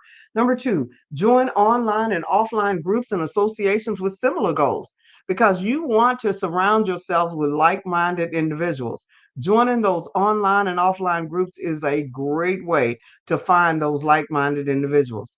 Learn your alphabet. That's number 3. What is the vocabulary associated with whatever you're doing, whether you're doing personal, academic, business and professional, nonprofit? Learn the alphabet, learn your vocabulary of whatever it is you're doing, because if you learn that vocabulary, it will help you to be able to talk with collaboratives and partners. They will enjoy talking to you because you know what you're talking about, or they feel like you know what you're talking about, you know what you're doing. Learn your numbers also.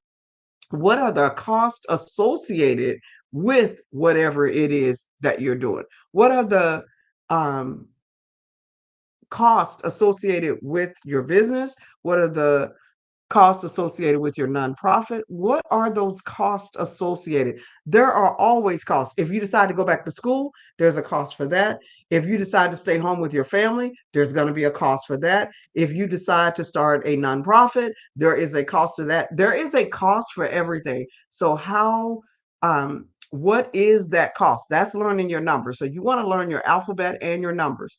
You want to use best practices with tools and tips and techniques for your goals. What are the best practices that are already out there? That was the purpose of looking at business plans and seeing what everybody else is doing. Again, we're not reinventing the wheels. You want to use strengths and weaknesses to build partnerships. So if you have weaknesses, you remember earlier I told you in the designing phase, you want to take, in the discovery phase, you want to take personality tests. Well, once you take those tests and you learn what your strengths and weaknesses are, you want to use those strengths, but you also want to support your weaknesses by finding people to work with you that are strengthening in that area. Even listening to Warren Buffett will talk he's spoken very highly of the person that he played bridge with. They didn't have a business, they were not nearly in his category, but he learned from them. He said, all of my investments mainly came from my bridge game, talking and listening to them and listening to what they were saying.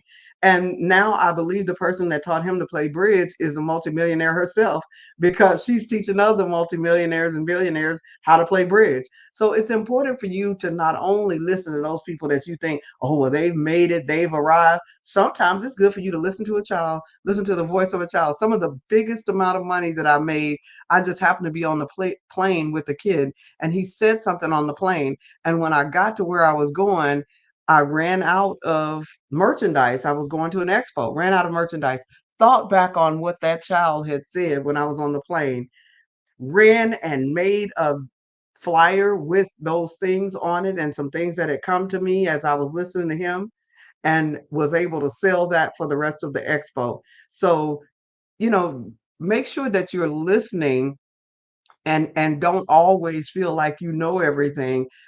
You have strengths, but you also have weaknesses, and sometimes you can build partnerships to make up those weaknesses. Number 7, weigh the advice from people who haven't been where you're going. Sometimes people who haven't been where you're going can give you some decent advice. That's in defining your goals. And now we're going to move to the last part of this, which is deploying your goals. Sometimes we wonder, why am I not successful at business? Why was I not a successful student? Why have I not been able to just move the way I want to move? Why am I'm not successful in my ministry? Whatever it is that you're doing, you're wondering, why can't I move any further? They say that a church that gets to 250, if they don't do certain things, they're going to stay there. They will not grow past that. You're wondering, why do I get to a certain point and then it just falls apart? I can go this far and it seems to fall apart. Well, it's because sometimes we deployed before we discovered, designed, and defined. So now we're finally up to the deployment. How do you deploy those assets? Since you are an asset millionaire, as I said in the beginning, how do you deploy those assets to where you can turn your assets into cash flow? Well, number 1, you want to develop a 10-second elevator speech about your 5 W's. Remember the 5 W's that we talked about earlier. You want to develop that 10-second elevator speech, and if applicable, at what price? So design that speech, because you're going to have to convince other people to work with you. You can't do anything alone. You have to have those that are going to work with you. Number 2, you want to, if you are the beautician, do your own hair. In other words, if you are the doctor, take care of your own health. Your customers don't want you coughing all over them. When I go to the beautician, I want to know that her hair is done or his hair is done. So practice what you preach, in other words. Number 3, take advantage of free social media. I just, every Monday and Thursday, I do a free session on Clubhouse, because I know I can't serve everybody. Everybody is not my customer. I can't mentor everybody.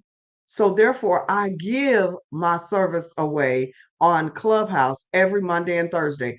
I have 25 books on fundable grant fund development topics and 25 accompanying books on grant writing. So I share one of those books each week, and then I turn around and repeat it for the rest of the year. So this right now we are on book 17, and next week we'll be on book 18. Every week we cover one of our books, and then we'll start over at book number 1 in about July, I believe it is. So we cover each one of our books for free on Clubhouse and live on Zoom every Monday and Thursday, because I know I can't serve everybody, but I take advantage of the free social media. Take advantage of it. I do it free on Clubhouse. Take advantage. Do profitable volunteering wherever you can. What I mean by profitable volunteering is volunteer where in the areas that you want to work. even your children, those children that you're and grandchildren that you're trying to leave an inheritance for, you want to make sure that you're encouraging them. They call it targeted volunteering. If your child wants to be a nurse, they should be volunteering at a hospital. If your child wants to be a pilot, maybe they should be volunteering at a downtown airport or a smaller airport, or maybe they should be in um, pilot training programs for youth, or aviation programs for youth. I put my son in a Google camp when he was a boy, and his team won the Google Challenge. And he told me just recently, now that he's in his late 20s, Mom, I should have stuck with that. That was the bomb. Number 5, whatever you do it with excellence. I can't speak on that enough. Whatever you're doing in this life, make sure that you are doing it with excellence. And don't forget to say thank you. This is the next one. Don't forget to say thank you for those who help you, because there are always people out there who are helping you. I tell my grant writing clients, think before you bank 7 times. Think before you bank 7 times, to make sure that you let people know that you do appreciate whatever they've done for you. And you'd be surprised. I have had grant writing clients who sent out press releases or thanked before they banked, and they ended up getting additional grants because other people saw how they had posted online or in the media somewhere. We received a grant from this person for this, and we are extremely grateful. It's going to allow us to do our program. And then someone else calls them and say, hey, I've got some money that I need to give out, and I'm thinking I'd like to give you 65,000 or 200,000. Yes, my clients have had that happen. For those of you that want to come to Clubhouse, one of my clients who had that happen comes to Clubhouse all the time, so that you can kind of hear and see what I'm talking about. And then remember the word Sonder. If you don't remember any of these other strategies that I've given you, I want you to remember that word. What does the word Sonder mean? The word Sonder means that everybody that you pass by, everybody that you have passed by, have a story just like you. Sometimes we feel like because I'm Black, I can't get this. There's this statistic about us. There's educational statistics. There's personal growth statistics. There's all kinds of statistics about us. Some negative, some positive. Mostly negative.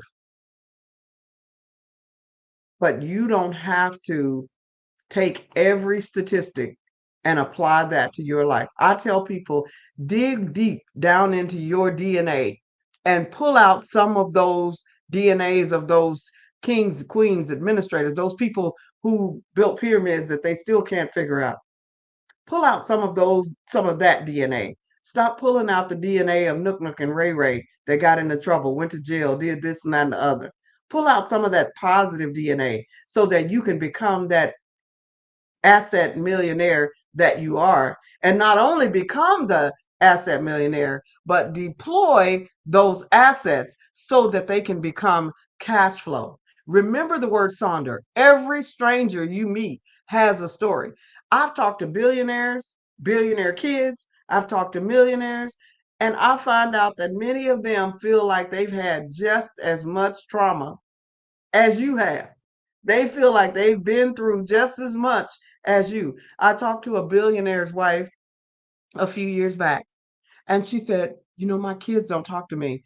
And I'm thinking, I may not have as much money as you, but I don't know how I would feel if my kids didn't talk to me, because I love my children. I wouldn't know how I would feel. That would be just life most miserable. So I finding myself praying for this woman. Yes, she's one of the richest women in America, still is. But I found myself there standing with her, praying with her that her kid, because I'm feeling sorry for her, that her children, that they would be reunited. And thank God I saw in the news a couple of years ago that they were reunited. And I was so thankful for that, because I can't even imagine life like that, to where that my children and I were not in communication. So just remember the word Sonder. Everybody has a story as unique and different as your story. So stop feeling sorry for yourself. Dust yourself off. Use some of these tips that I've given you in discovering, designing, defining, and deploying your gift and talent. And if you're interested in getting the book, because there's so much more in the book than I can cover here, it's a workbook. So you will work your way through this so that you can discover, design, define, and then deploy your gifts and talent. But I want to go through one of the exercises with you. It's an activity that I have developed in here. And what you do in this activity is I'd say close your eyes. And what I want you to do is reflect on what brings you joy, fulfillment, a sense of purpose. Consider how you would use your talents and passion if financial constraints were no longer a consideration. So this is how we're going to do that. We're going to imagine that after 1 year of being a multimillionaire or billionaire, wherever you need to fall, wherever you fall, after 1 year, you have traveled all you wanted to do, you have helped your family, you have helped your children, you've helped your friends, you started businesses, you've traveled the world, you've done everything you wanted to do. And you wake up one morning and say, what am I going to do with my day? Because you've done all of these things. It comes back to purpose. If you can think about that and think about what you would be doing with your life after 1 year of being a billionaire, that will probably get you closer to purpose, because no longer are you defining your goals based on poverty. No longer are you defining your goals based on my Uncle Nook Nook and Ray Ray were drunk, so I'm going to be a drunk. I've never been exposed to anybody else, nobody in my family. No longer are you defining yourself by that. So if you can put yourself in the place or in the mindset of a multi-millionaire, billionaire type, and I know that money is relative. I'm thinking one way, and I have an assistant who is going to school here from another country, and she was talking to me about how their goats are so valuable where she lives, and she was talking to me about how someone stole 6 of our goats and this and that and, and it made me think I will not again talk to people about an amount of money, because I remember when I was young and married and we were short $5, it was the same feeling as I had when I was short on a payroll and it was $50,000. Or it's the same feeling as if you need $500,000. Her 6 goats was just as important to her as that $5 shortage or that $50,000 shortage or that $500,000 shortage or that $1 million shortage. So it doesn't matter whether it's 6 goats that someone stole or you're $5 short or you're $50,000 short. It's the same feeling.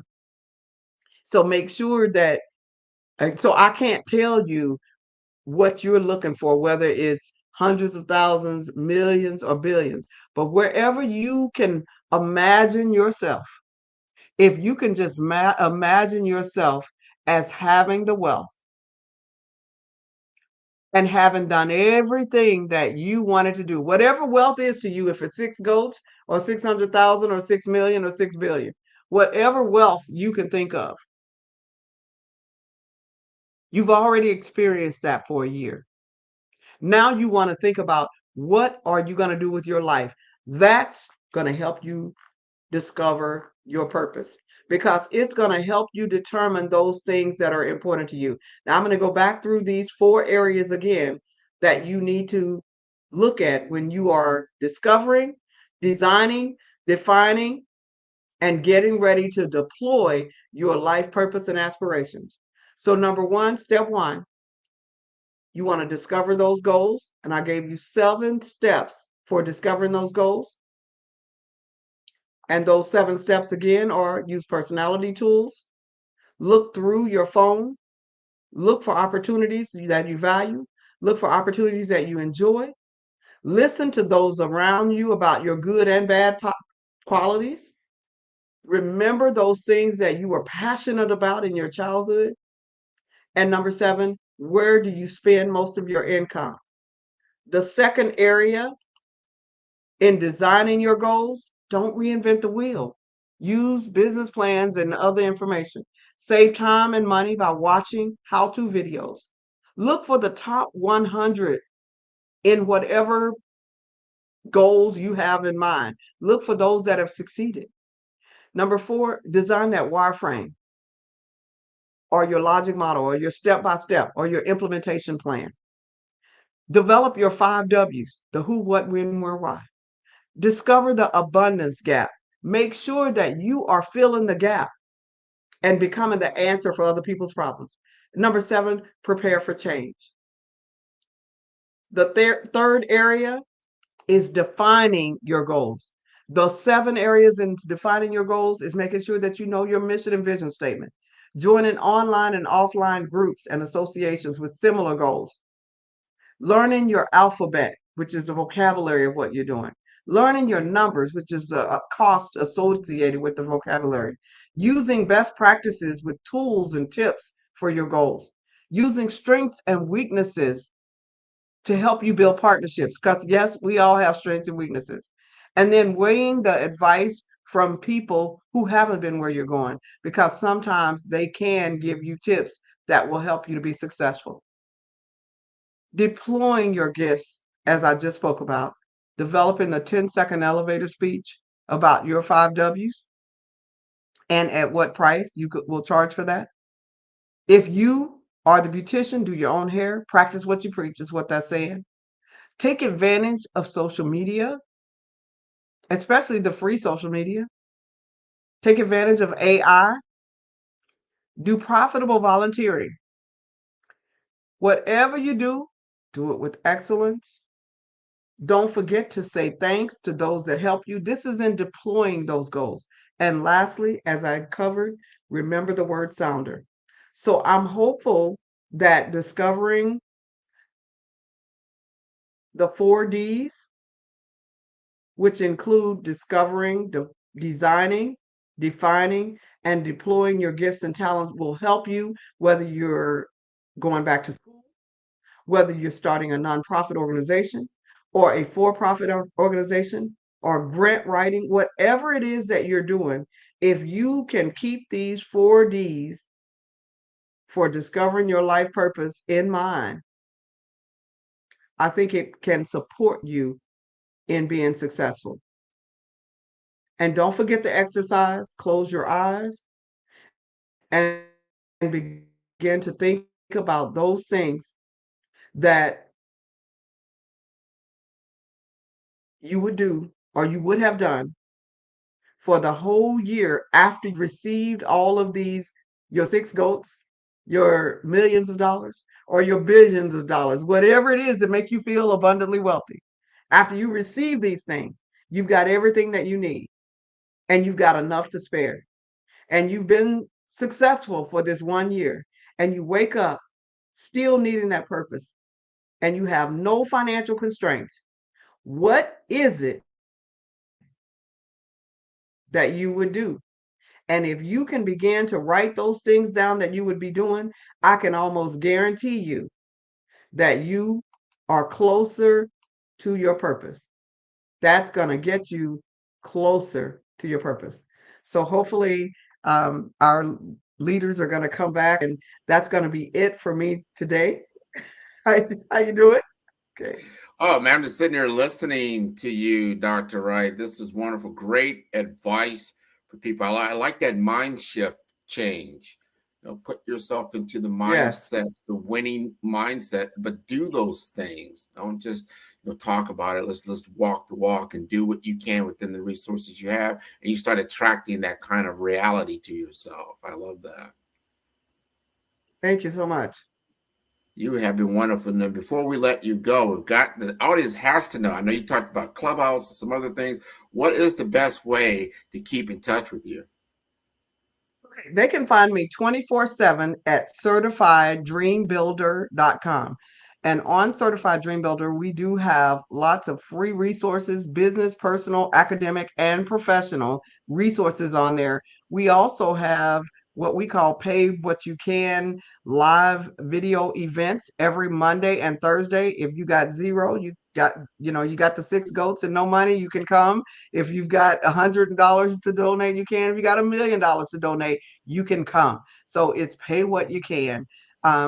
Those are Monday and Thursday. And then we also have the Clubhouse aligned session. Now, these are Monday, we teach you how to do fund development, program development, and fund development, finding the funds to support your programs. And on Thursday, we actually teach grant writing, how to write grants for the 25 fundable topics, including reentry, including domestic violence, all of those. And you can find all of that information at CertifiedDreamBuilder.com, as well as the apps that I've developed, the budget building app, the grant writing app. You can find all of those right on CertifiedDreamBuilder.com. That is wonderful. Thank you again so much for being on the Black Business Network. This is wonderful. I love you. I want you to come back and continue to share with us on your expertise. So thank you again for being on the show. You're welcome. Thank you for having me. And genius is common, and I will see you on the other side. Yes. She was wonderful. Great information. The Black Business Expo's mission is to raise funds for high school seniors going to college or K through 12 entrepreneurs. This expo is a fundraiser for students.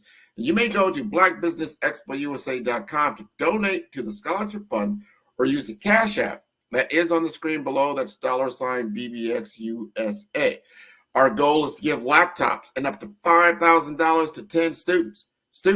You can register online at blackbusinessexpousa.com. Every dollar counts. So we want to remind you to donate to the scholarship fund. We would like to thank our Black Business Expo USA sponsors for April 2024. They include NC100, Moody Capital Partners, Suede Soul, 5-Star BDM, Lotus Rocher Coaching and Training, Carolina, Virginia Minority Supplier Development Council, Step Management, Hello LLC, BHS and Associates, Margie McLean Foundation Incorporated, Genius is Common, Earth Essentials, Milani Shani Global, Executive Women's Success Institute, The Quality Coaching Company, Superwoman Business Services, Creative Force Studios, Lee Entertainment, Artistic App Design, Black Business Expo USA, Genius is Common, and I will see you on the other side. Did you know that approximately 333.34 million businesses exist today, according to a report from 2021? And you may be one of those businesses, or maybe you're not in the business market yet, but you're aspiring to be a business owner. Well, guess what? You're in the right place at the right time. Because let's face it, everything is about timing and opportunity. Hi, my name is Dr. Lotus Rocher, and I'm the CEO and founder of the Lotus Rocher Coaching and Consulting LLC, along with the Lotus Rocher Ignite Show. 15 minutes of success with Dr. Lotus Rocher, as well as books to boom your business and bring who you are. And today, I want to bring this amazing message to you about the Black Business Network and the Black Business Olympics. See, the Black Business Network and the Black Business Olympics is designed to help people just like you, that's right, that look like me, to take their business to the next level. Not just in your front yard or your backyard, but globally.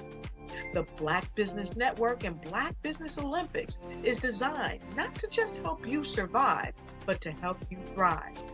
So join us today as we come together with businesses all around the world to support our students, our children, our young teens, our young entrepreneurs. What we do is we come together to help raise funds for students, who are aspiring to be business entrepreneurs, who are aspiring and who are thriving in college. We endow them with a wonderful opportunity to gain scholarship of either a laptop or several thousands of dollars. And we invite you to help be a contributor to this amazing opportunity to help someone that looks just like you. So join us today at our website and let us connect with you and help you ignite and take flight in every area of your life on the Black Business Network and the Black Business Olympics. I'll see you on the other side.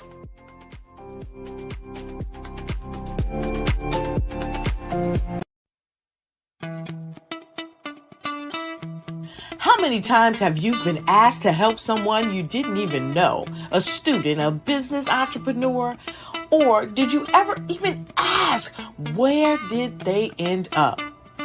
That business, that friend, that entrepreneur. Well, just maybe they ended up in a gang, bankrupt, homeless, or worse, dead.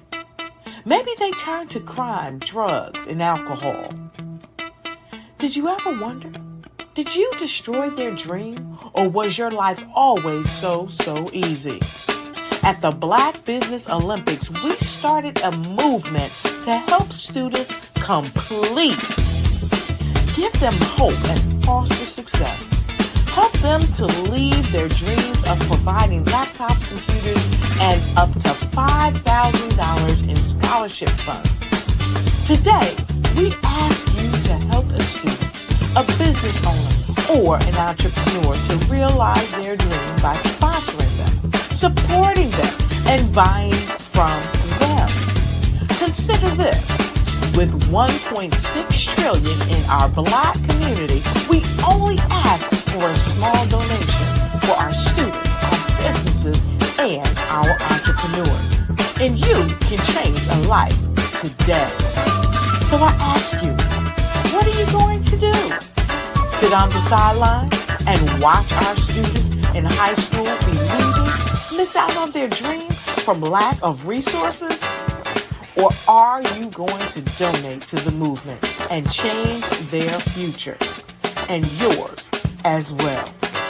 Give us a call today at 919-308-9090. Change their life by investing with action to the Black Business Olympic Fund. The Black Business Olympics, one of the largest business showcases of Black business in the history of the world.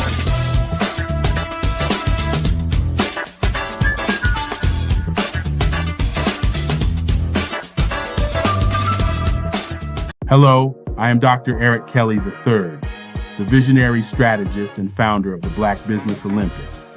I invite you to showcase your Black-owned businesses on the Black Business Network global stage. The Black Business Olympics is a global Black Business Network platform that propels Black-owned businesses into the international spotlight. By showcasing your business on the Black Business Olympics platform, you can reach a worldwide audience of potential customers, partners, and investors. You can also establish yourself as a thought leader and expert in your field, attract lucrative partnerships, and more speaking engagements. In addition, the Black Business Olympics platform provides a valuable opportunity to connect and collaborate with like-minded entrepreneurs and business professionals from around the world. This can lead to new business opportunities, ideas, and relationships. Finally, by sharing your story and expertise on the Black Business Olympics platform, you can inspire and empower others. This is a powerful way to make a positive impact on the world and leave a lasting legacy. If you are a Black-owned business owner, I encourage you to seize the opportunity to showcase your business on the Black Business Olympics platform. It is a once-in-a-lifetime opportunity to make an indelible mark on the world. Be one of the 1,000 visionary entrepreneurs who are changing students' lives, shaping industries, and leaving an unforgettable legacy for their families. Unleash your voice on our global stage and watch your business thrive. Black Business Olympics is one of the largest black business showcases in the history of black business in the world. Yes, the entire world. Just give me a call today at 919-308-9090.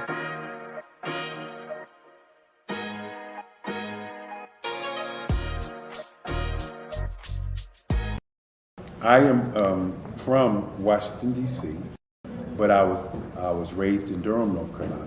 I came to Durham when I was about 5 or 6, and then I traveled back and forth to D.C. because it's where my people are from.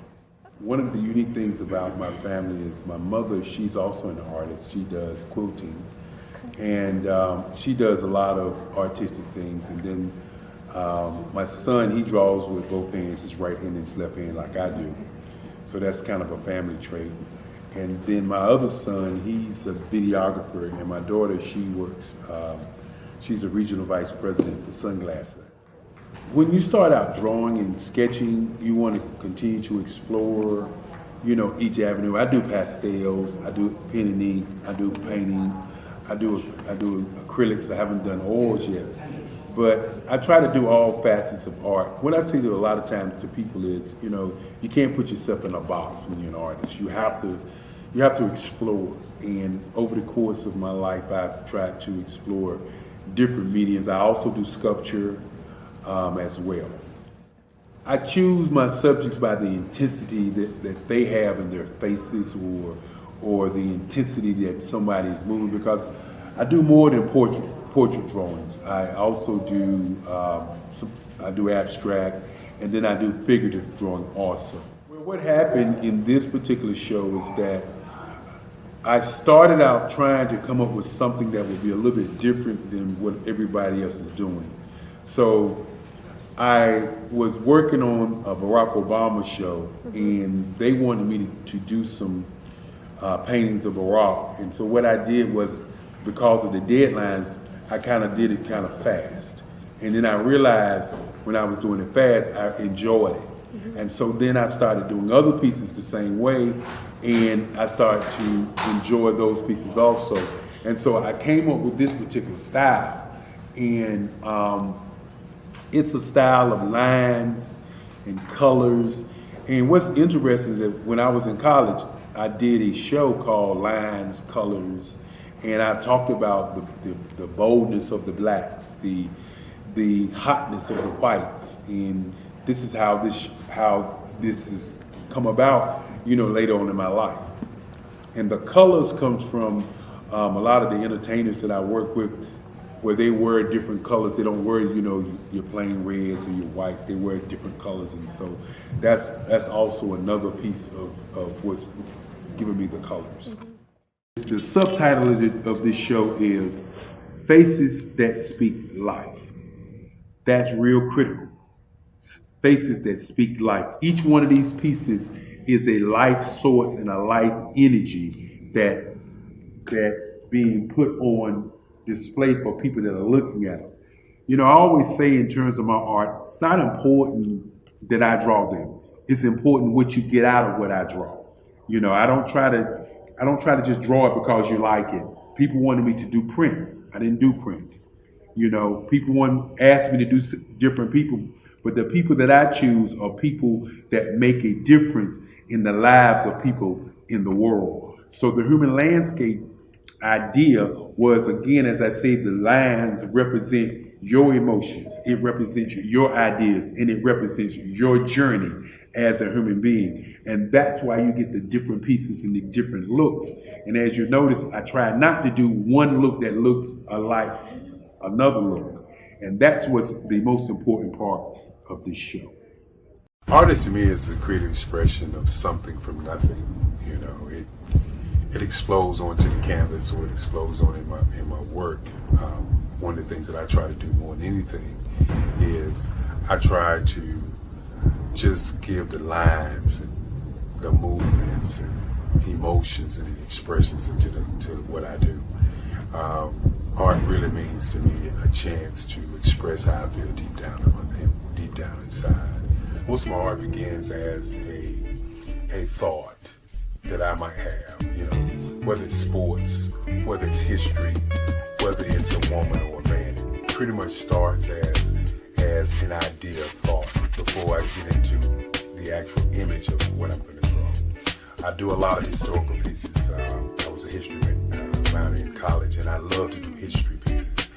And a lot of times I'm thinking about history, and then I try to make that history impact you as you look at it. That's one of the reasons I do pictures so large. People ask me, why do I do pictures so big? And I tell them, I want the piece to impact them as they're looking at it. To kind of dominate them, dominate their space.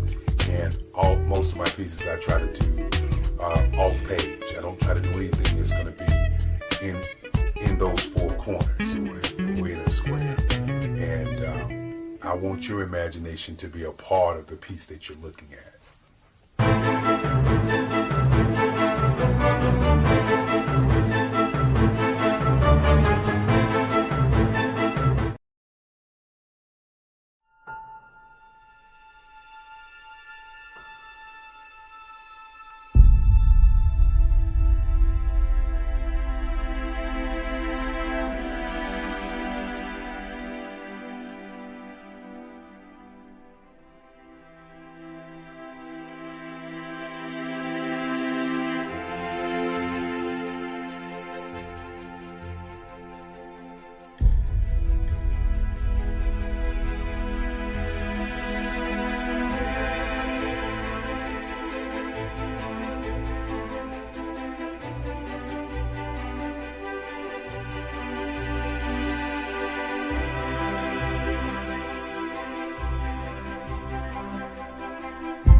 I'd like you to imagine with me, if you will, opening an app where you can collaborate with like-minded individuals from around the world, get inspiration and in-app tools to launch and grow your business, as well as share your knowledge and earn compensation, all in one app.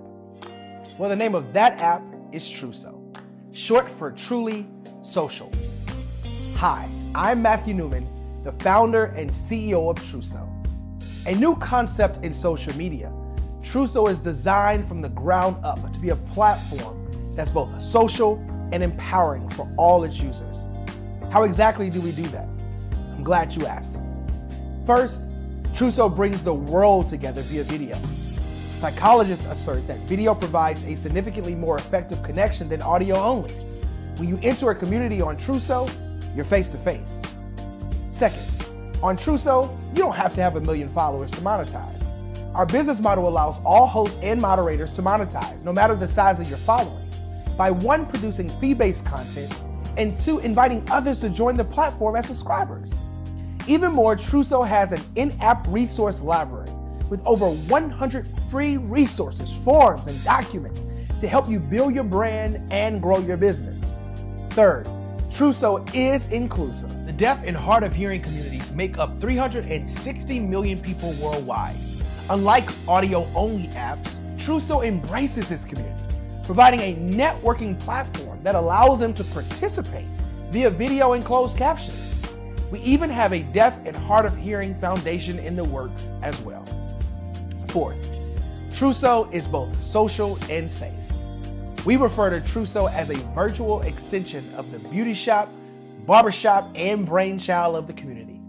A place where there's laughter, along with wisdom, growth-oriented conversation, and genuine connections in a safe space. Truso even has proprietary security to ensure we maintain a safe environment for everyone. Where are we at now? Truso is live, y'all. We've launched in beta and we're acquiring users daily. We have an incredible development and marketing team, plus amazing celebrity influencers at the table, helping us spread the word around the globe, beginning within the African diaspora and beyond by creating a safe space for growth, connection, and collaboration. We're truly excited about Truso. We've created something special for which there is a global market. And we invite you to embark on this journey with us as a shareholder. The future for Truso is truly bright. Join us and let's go there together.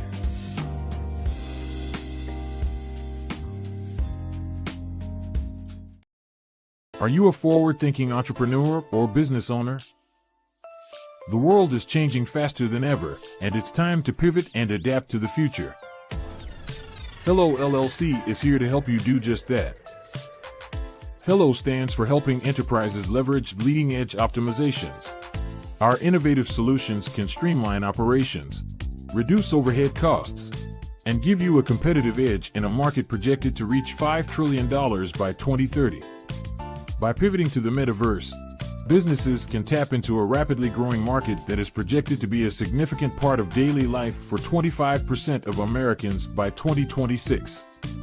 As a full digital metaverse agency, the Hello LLC can help you create custom solutions to streamline operations, increase productivity, reduce costs, and drive brand recognition. Why should you pivot to the metaverse with the Hello LLC? By leveraging cutting-edge technology, you can provide immersive experiences for your customers, expand your global reach, and unlock new revenue streams. Contact us today to make the pivot. Hey everyone, it's Grant McGaw, CEO of 5-Star BDM and host of the award-winning Follow the Brand podcast and TV series, where I help you to build a 5-star brand that people will follow. My genius is personal brand development through intelligent communication and helping you achieve your business and career goals.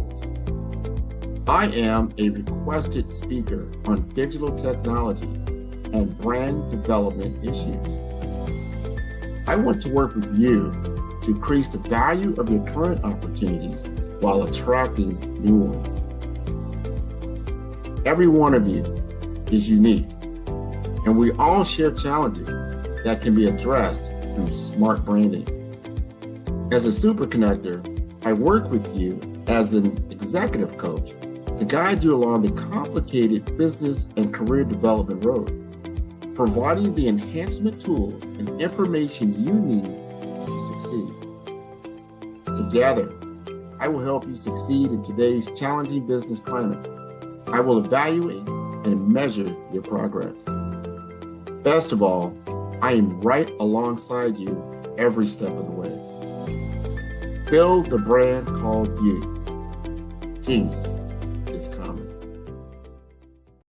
Follow the Brand TV broadcast host, Grant McGaw, as he visits with top executives and entrepreneurs to find out their secrets of success with their personal brand. Follow the Brand TV broadcast host as he focuses on brand development to build better relationships, bring value to your business, relationships, and career. You will enjoy listening to each episode that is tailored to speak to you directly. If you're looking for this type of clarity in terms of building your brand, you have tuned into the right station.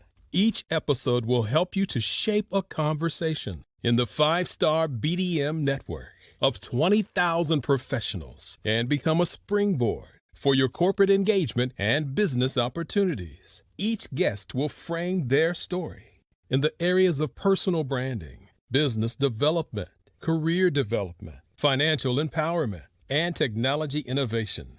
Grant McGaw explains why he is the CEO and owner of his own professional career. Grant is an accomplished business leader and entrepreneur who wants to give back to individuals to grow their personal brand strategy.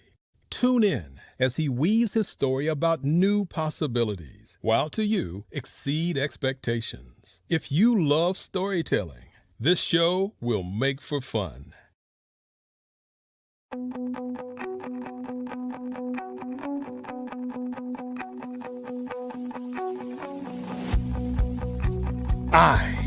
am Black Business. From the moment I wake until the time I sleep. Yes, I am Black Business. I am Black Business. Tell me, are you Black Business? I am Black Business. Do you support Black businesses? Listen, I support Black business because I am Black Business. Black Business Expo, one of the largest business showcases in the history of Black business in the world. The world. Sign up today at www.blackbusinessexpousa.com or call 919-308-9090. I am Black Business.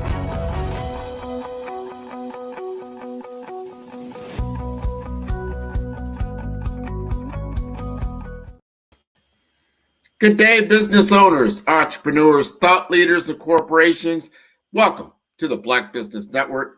My name is Grant McGaw, CEO of 5-Star BDM and host of the award-winning Follow the Brand podcast and TV series.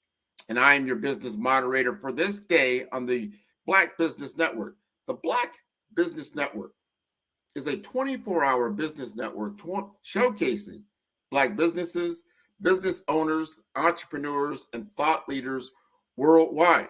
We have speakers from North Carolina, London, Singapore, Africa, Japan, and cities all over the United States. The Black Business Network is a global community that is sharing its business knowledge to empower, inspire, and educate businesses about business. Now, I will be your speaker for this particular hour, and I want to talk to you about brand strategy and why that's so important. A lot of people, when I engage with them, and I ask them, so what is your strategy? How are you going to achieve your particular goal? And what are you doing around that? What is that going to look like from a day-to-day business application? What are you going to do when you wake up in the morning type of thing?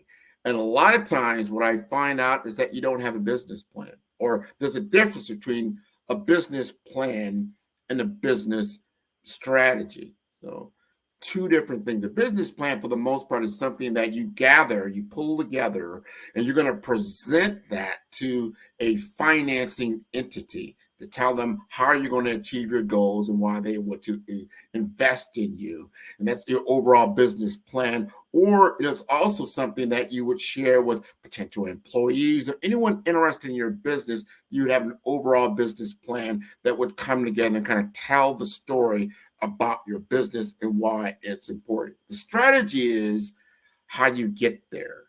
So important, because getting into the playbook of the day-to-day grind of running your business is so important. And if you just kind of wake up each day and you don't have a very succinct plan for your Monday, Tuesday, Wednesday, Thursday, Friday, what you're going to do and what is important, what is your focus on, what is your revenue generating activity. And that is so important when you start looking at an overall structure of a strategy of how you attain the goals that you've set out in your mission. And a mission is very, very important, because you look at your mission, you kind of unfold it. Everybody has seen that movie, Mission Impossible. He's given a mission. He goes into this, dark room. He finds some kind of way, and this mission comes out. And the person who's employed them says, hey, I need you to go out and do this impossible task.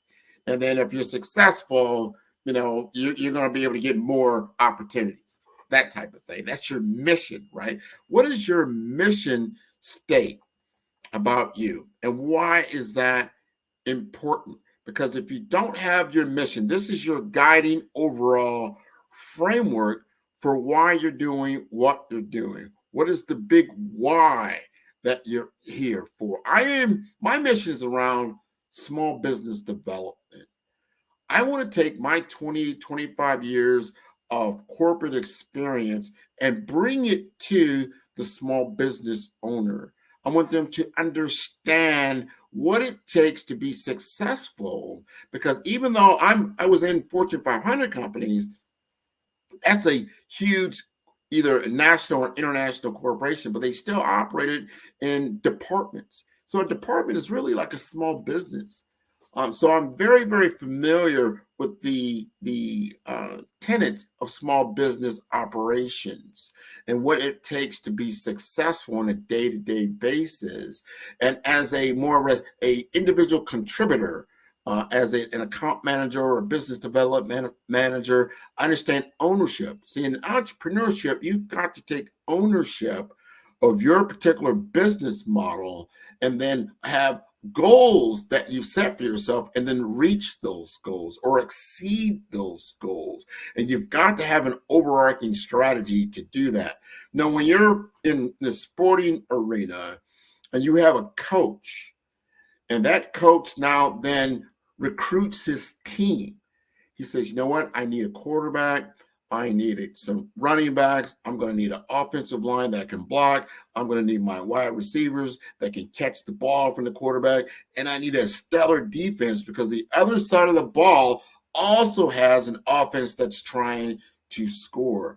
And the strategy is like, how am I going to achieve that goal? And each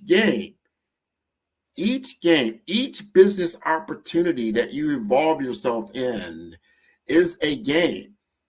And if you're following sports, and I love the sports analogy, is that each opponent that you're going to go against has a different strategy. It's not cookie cutter for every single game, every single business opportunity that you're involved in. All of them have different nuances. They have different strengths. They have different weaknesses. There's different opportunities. And obviously, there's threats. So there's a SWOT analysis that you're going to have to do for each and every engagement that you involve yourself in. And you've got to understand the objectives. Have you defined your objectives in very succinct manner, meaning you have objectives and then you have results from those objectives that you want to achieve? And then what are the tactics that you're going to use to achieve those results? That is what is so important, especially when you get into the brand world. You're going to have brand objectives. And these are business objectives simultaneously. That's why I do branding and I do business development, because I see them working together a lot of time. If you've got a great brand, that's going to help your business development actually to operate easier than if you did not have a brand, and vice versa, right? Very, very important. So I want to ask you this, and this is from a branding perspective. Do you have a dominating market position statement?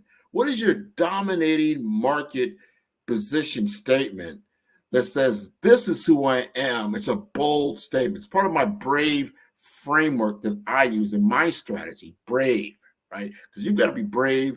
You've got to be bold in today's business world, right? So that B is so important when I'm talking about the BRAVE framework. It's a bold statement. What is your dominating market position? My dominating market position statement is that 5-Star BDM, we create 5-star brands that people will follow. That is my dominating market position. That is what I'm leading with. That's my chart. That's my flag. That's what I'm going out. That's like, and when you see my logo, that's what you say, you know what? That's 5-Star BDM. He actually build 5-star brands that people will follow. Those are personal brands. Those are business brands. These are brands that we're creating that has a voice, that has a pulse. And that pulse is to have people to follow them. When you have a charge, people like to follow leaders. You have to have a leading statement. So when you have a leading statement, you automatically attract followers. Like, I believe in that. That's a cause I believe in. I'm going to follow that. That's interesting. I like what you're saying. So that's part of that big, bold statement that you want to get out there.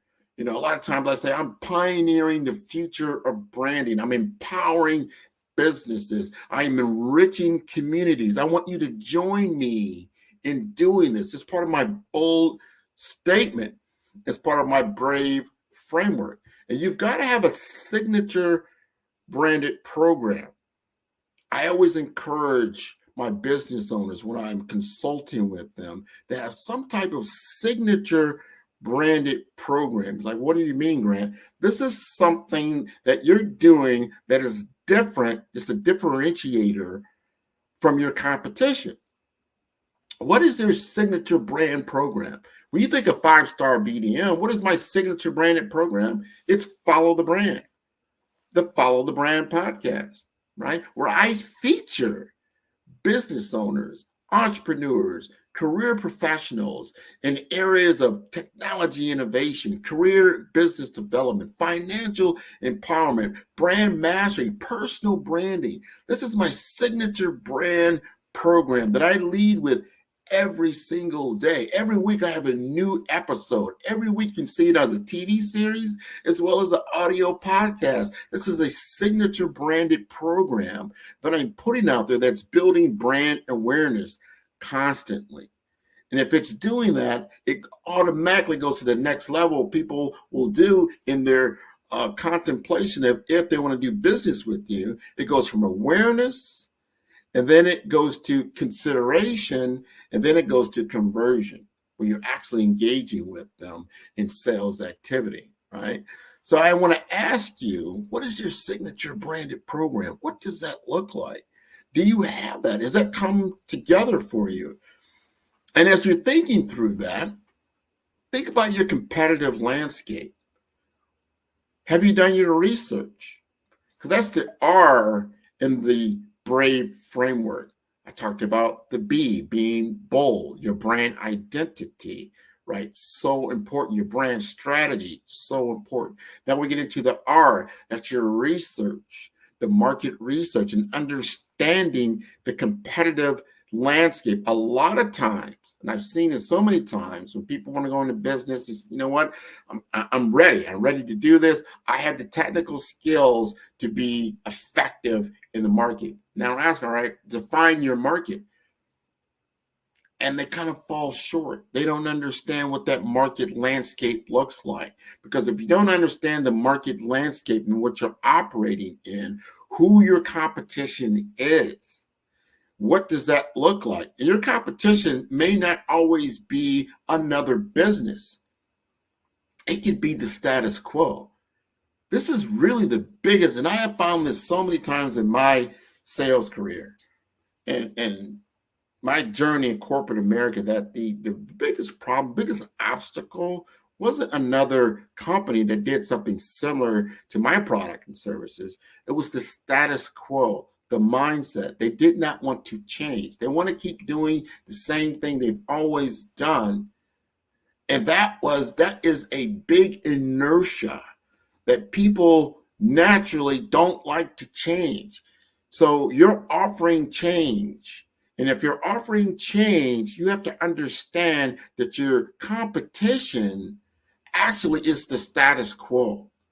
And you need to actually market to that and understand that. And understanding your audience's position, your customer's position. Sometimes people think about positioning, they're thinking about their position in the market, where they're, I'm at the low end, I'm at the high end, I'm offering, high pricing, I'm on low pricing, where am I at? Am I in the niche business? Am I at the more prestige part of the echelon? Like, that's not what I'm talking about. What I'm talking about is the position and the mindset of your consumer, of your target market, of your target persona, the people or the businesses that you're going after. What is their mindset? How do they look at what you're trying to do? And how does that change their business? And is there an impetus to change? The only reason that someone is going to change is because it has a better outcome. And I have talked to business owners about this very fact, that organizations and people don't buy your products and services, and they get a big What do you mean they don't? They don't buy your product and service. They buy the results. They want the results. So your positioning has to be around the new results that they will gain if they do business with you. What does that look like? And you have to understand the financial metrics around that. What are they going to gain by working with you and your company that they can't gain by doing what they're doing already? Then it starts, once that's been established, right? Now they're in the consideration phase. And then they start thinking, all right, I hear what Grant's saying. I see what 5-star BDM does for products and services.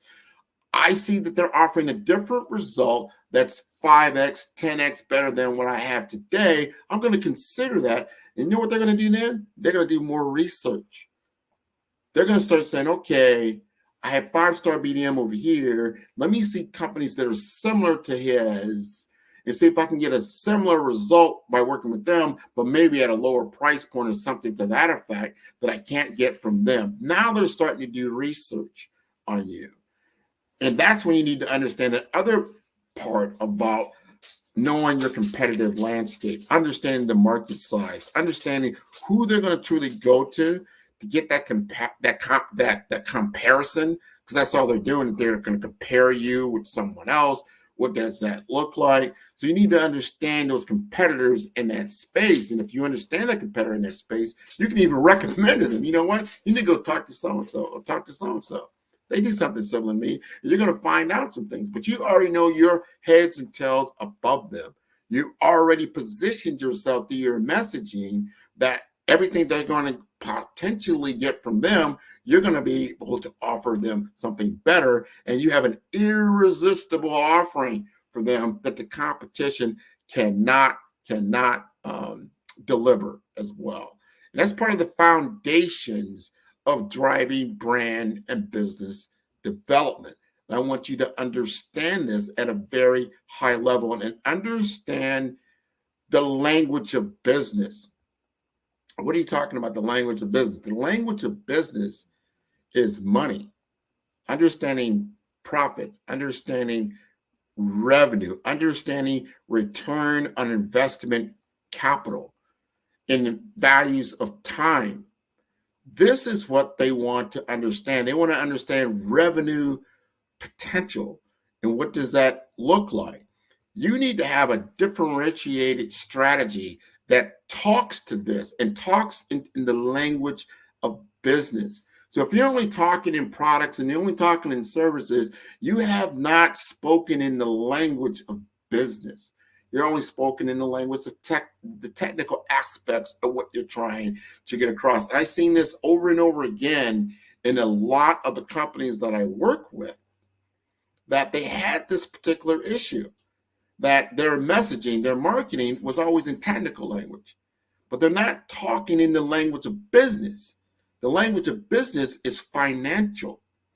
So when you understand financial language, that you can then explain them and understand that it can enable this financial gain through a technological edge or an enablement tool, you start to get their attention at the highest levels, right?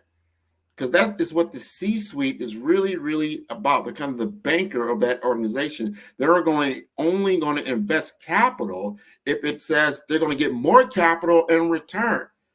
So if I give you $1 today, I'm going to get $10 next week. That's a great deal.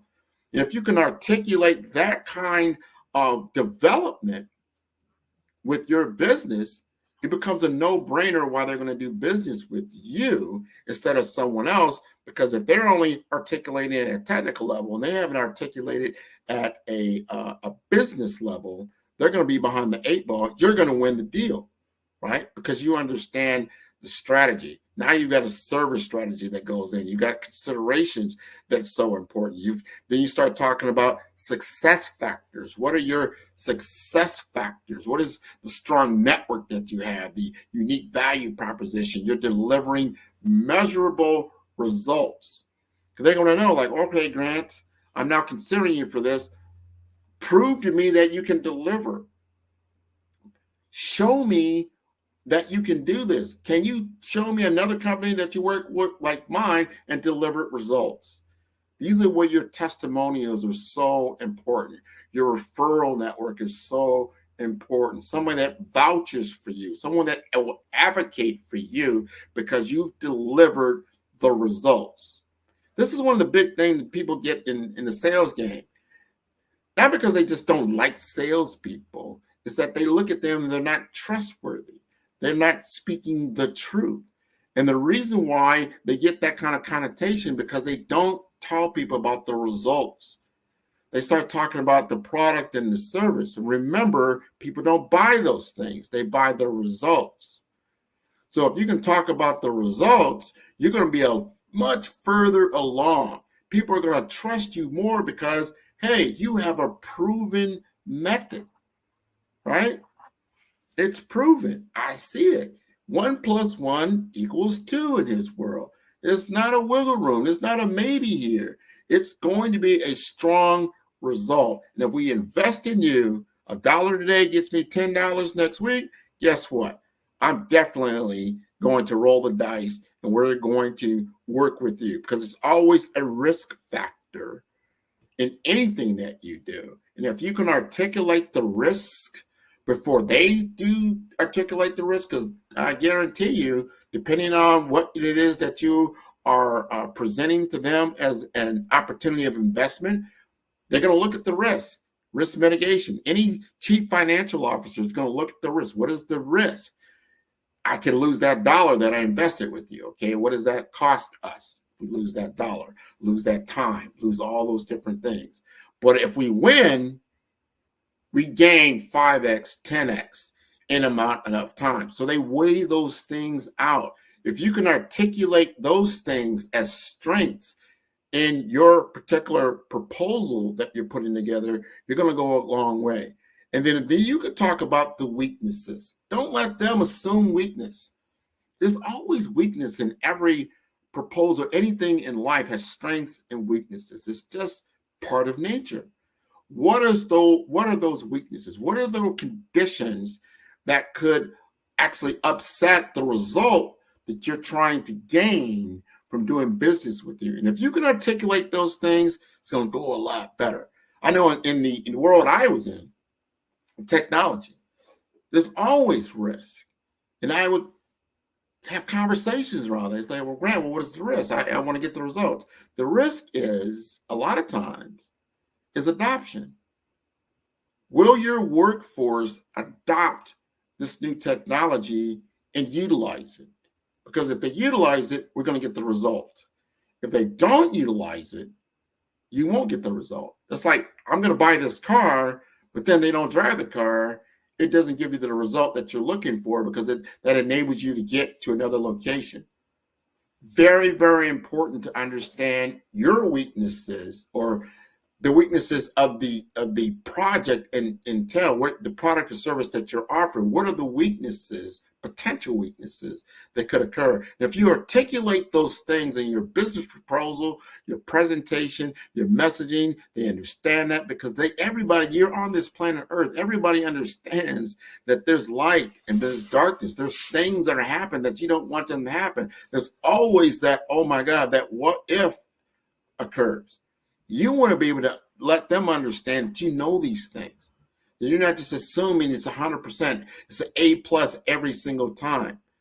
No, talk about those weaknesses so that all of a sudden you get buy-in and you're not just doing something that the customer's over here and you're over here. You're now in the middle. You're together. You articulate that we're doing this together. The results that we're going to gain comes from our collaboration of working together, merging our team. So we share in the results, good or bad. It's our results. So you want to get to that. And those are the great opportunities for doing business and being successful in your business because you have buy-in. So at the end of the day, before you even gotten the results, you're beginning to set up that referral community.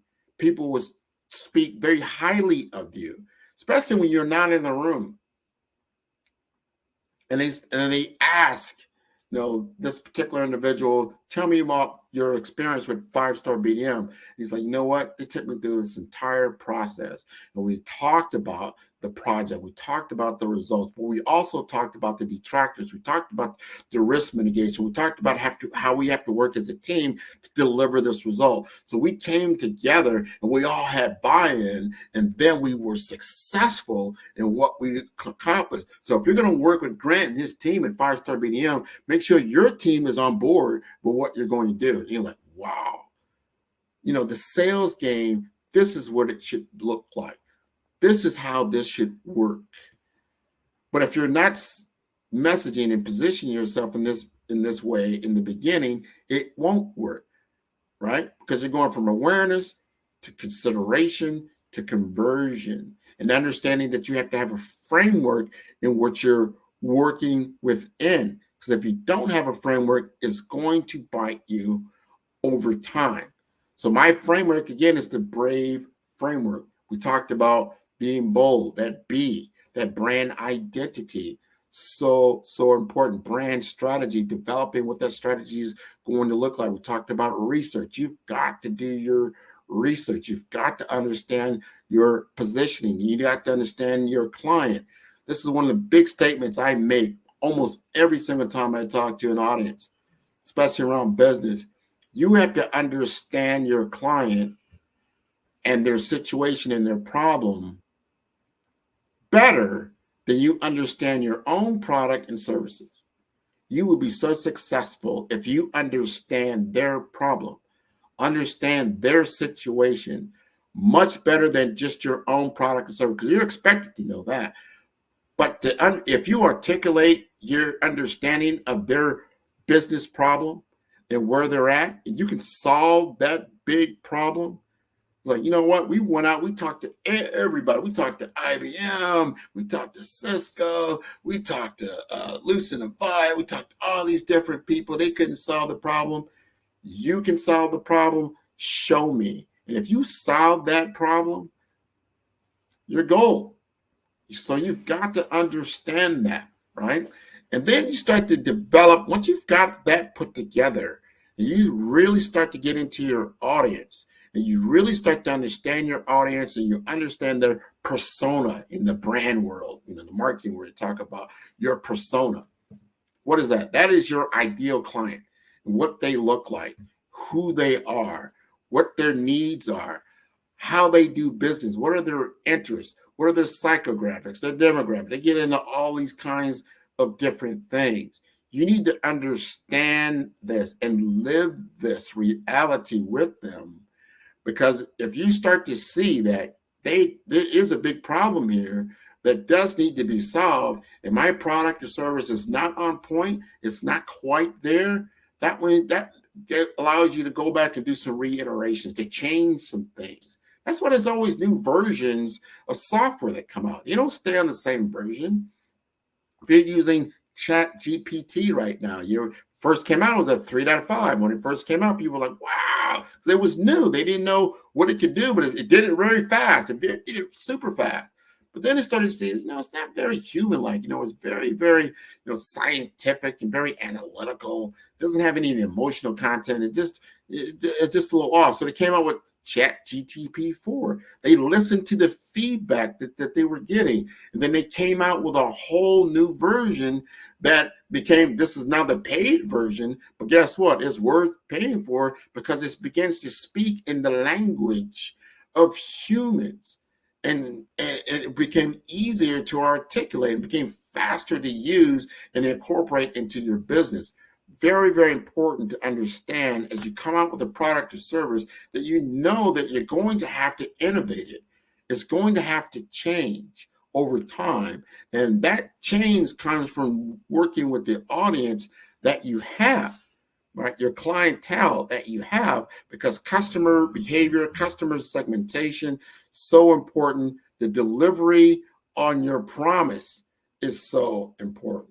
So if you make a statement and you want to deliver on that promise, you have to understand that you're going to make changes, but you have to have open communication, open dialogue with the people that you're working with. So they have to understand that. If you talk to a lot of Fortune 500 companies, and they have their vendor list, and they depend on these vendors, right, for successful projects, because that's how they are promoted forward in their corporations.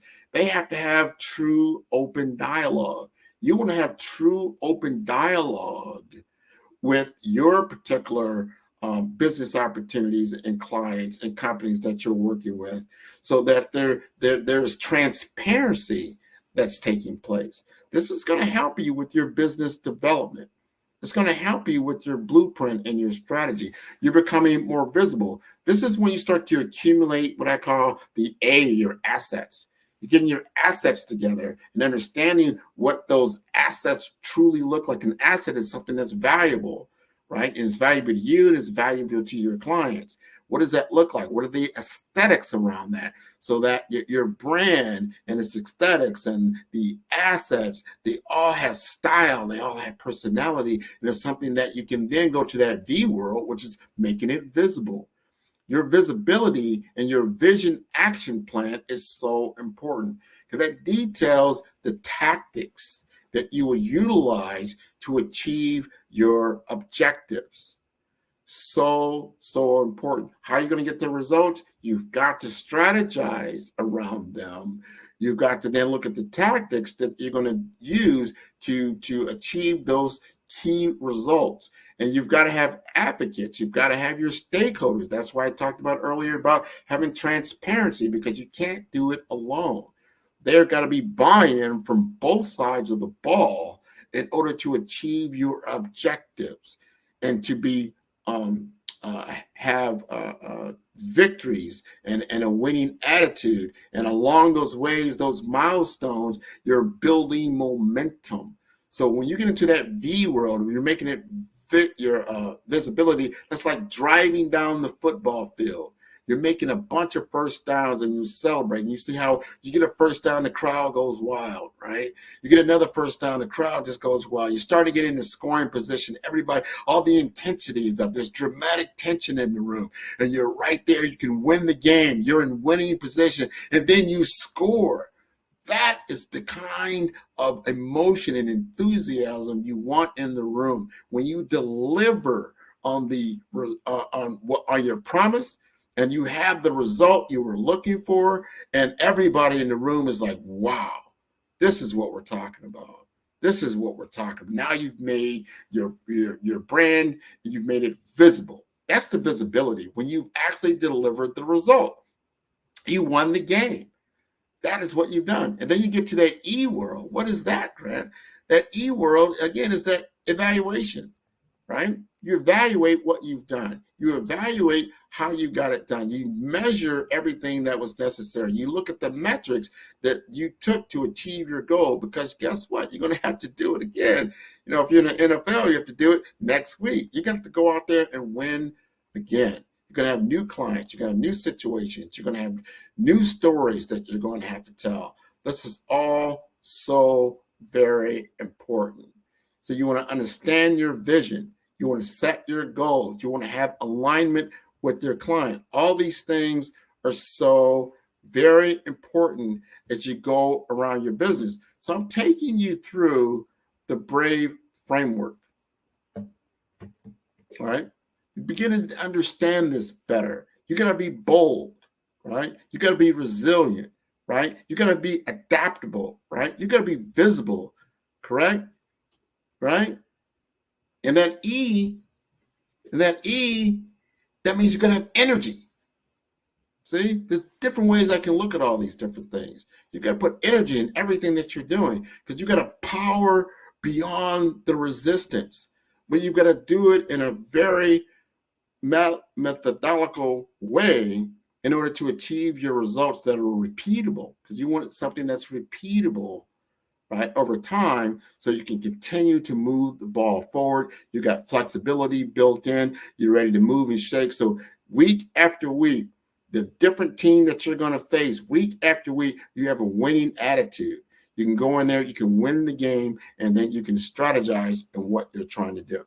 If you want to know more about 5-Star BDM, I encourage you to go to my website at 5, that's the number 5, star, STAR, B for brand, D for development, M for masters.com, 5-star BDM. You can also send me an email at grant.mcgaugh, it's MCGAUGH at 5-star BDM.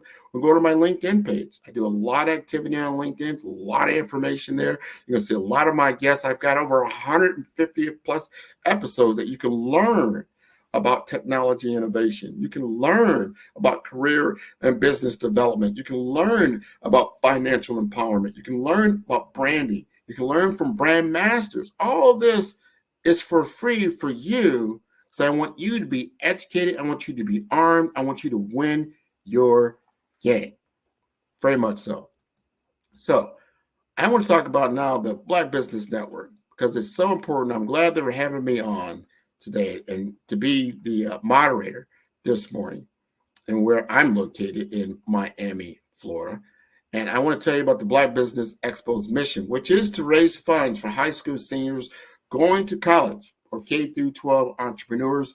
This expo is a fundraiser for students. You may go to www.blackbusinessexpousa.com to donate to the scholarship fund, and you can use the Cash app that is on the screen below. That's $BBX USA. And our goal is to give laptops and up to $5,000 to 10 students. And students, you can go and register online at blackbusinessexpousa.com. Every dollar counts. So we want to remind you to donate to the scholarship fund. And we would like to thank our Black Business Expo USA sponsors for April 2024. They include NC100, Moody Capital Partners, Suede Soul, 5-star BDM, Lotus Rocher Coaching and Training, Carolina, Virginia Minority Supplier Development Council, Step Management, Hello LLC, BHS and Associates, Margie McLean Foundation Incorporated, Geniuses Common, Earth Essentials, Milani Shani Global, Executive Women's Success Institute, The Quality Coaching Company, Superwoman Business Services, Creative Force Studios, Lee Entertainment, Artistic App Design, Black Business Expo USA. Genius is coming, and I'll see you on the other side. Did you know that approximately 333.34 million businesses exist today, according to a report from 2021? And you may be one of those businesses, or maybe you're not in the business market yet, but you're aspiring to be a business owner. Well, guess what? You're in the right place at the right time. Because let's face it, everything is about timing and opportunity. Hi, my name is Dr. Lotus Rocher, and I'm the CEO and founder of the Lotus Rocher Coaching and Consulting LLC, along with the Lotus Rocher Ignite Show. 15 minutes of success with Dr. Lotus Rocher, as well as books to boom your business and bring who you are. And today, I want to bring this amazing message to you about the Black Business Network and the Black Business Olympics. See, the Black Business Network and the Black Business Olympics is designed to help people just like you, that's right, that look like me, to take their business to the next level. Not just in your front yard or your backyard, but globally.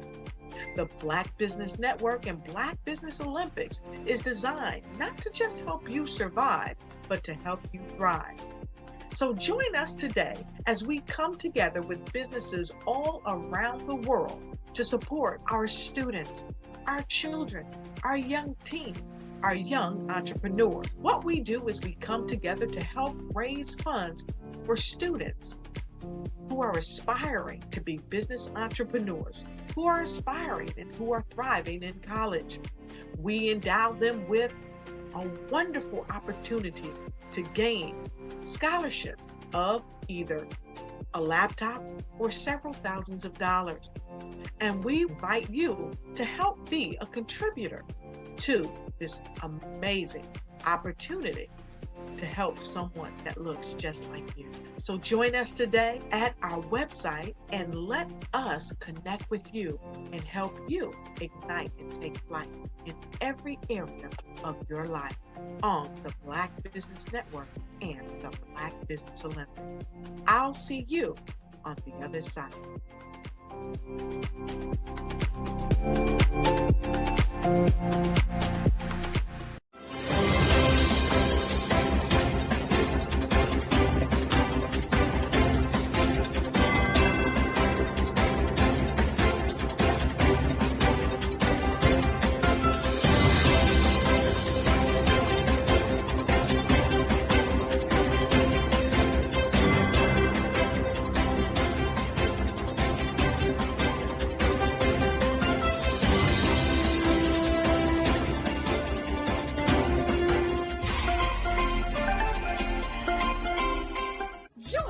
Dr. Eric Kelly III and a host of phenomenal speakers from all around the globe for this 7-day virtual event that you don't want to miss.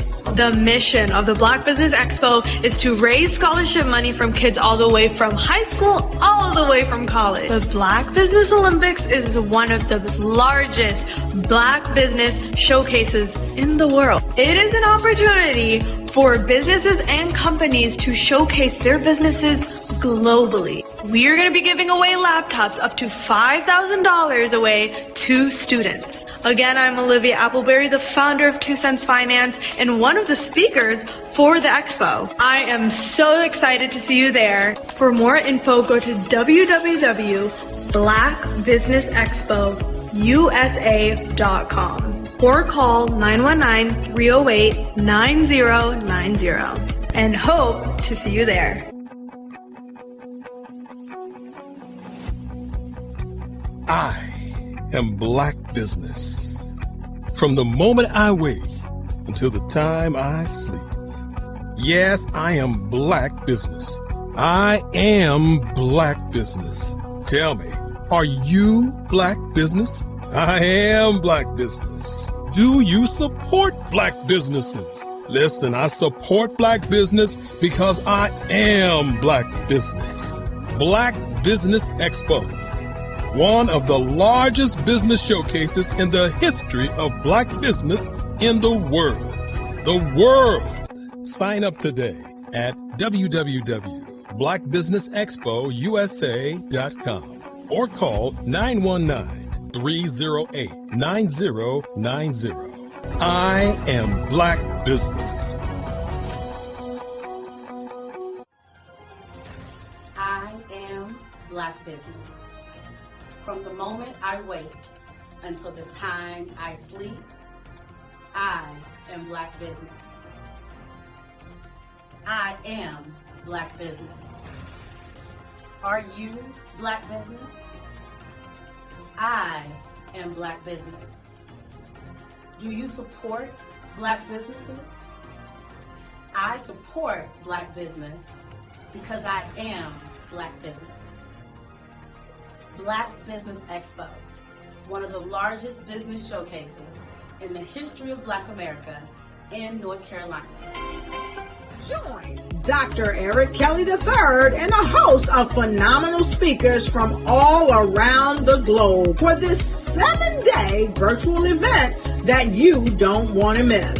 The mission of the Black Business Expo is to raise scholarship money from kids all the way from high school, all the way from college. The Black Business Olympics is one of the largest Black business showcases in the world. It is an opportunity for businesses and companies to showcase their businesses globally. We are going to be giving away laptops up to $5,000 away to students. Again, I'm Olivia Appleberry, the founder of 2 Cents Finance and one of the speakers for the expo. I am so excited to see you there. For more info, go to www.blackbusinessexpousa.com or call 919-308-9090 and hope to see you there. I am Black Business. From the moment I wake until the time I sleep. Yes, I am Black Business. I am Black Business. Tell me, are you Black Business? Black Business Expo, one of the largest business showcases in the history of Black business in the world.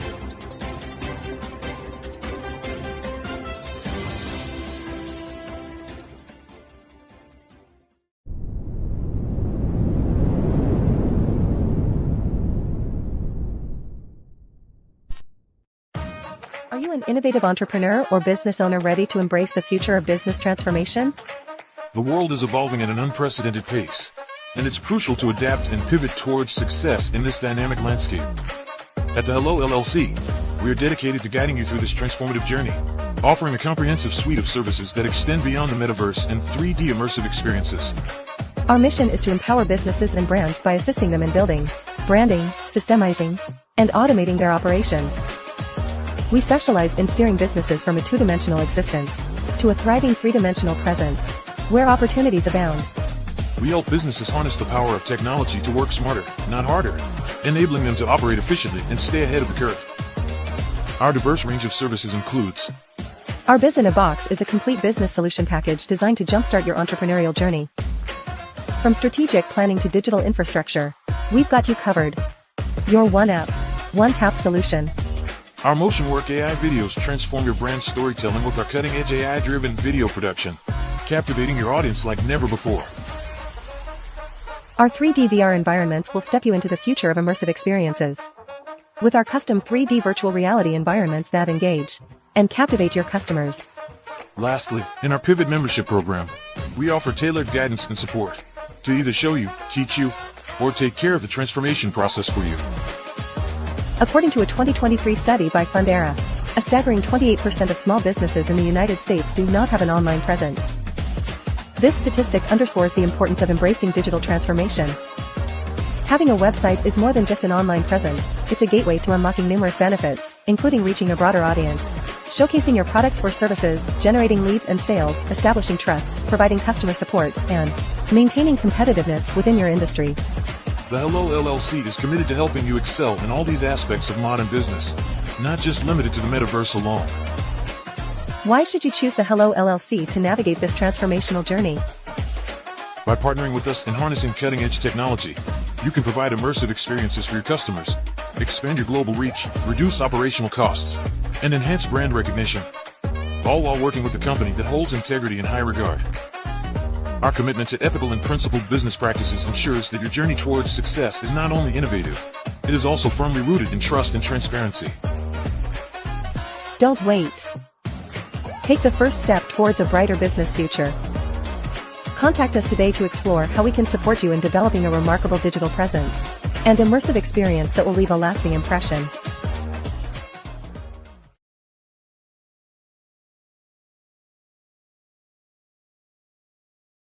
Sometimes you got to hear the news from the Black perspective, and more specifically, Black publishers. And that's exactly why you have to download the Hey Tie app, the largest mobile app delivering breaking news, videos, and podcasts from 200 of your favorite Black publishers. Yes, 200 Black publishers delivering news as it happens, literally all in one app. Go to HAYTI.com or download the app in the Google Play Store or Apple App Store. It's completely free, along with information that you can trust, so go check them out. Social media is evolving. It's more vibrant, more colorful, more energetic, and so are you. It's not just photos anymore. It's video, it's audio, it's subscriptions. And now there's Fanbase, a new monetized social network.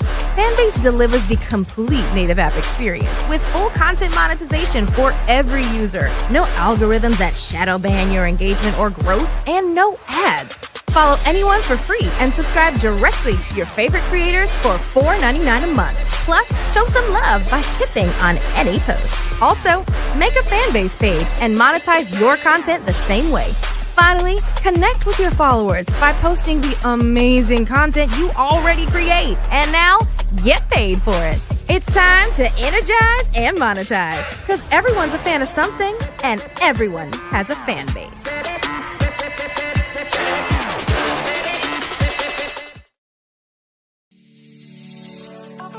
Did you know that our black dollar only lasts for 6 hours in our community?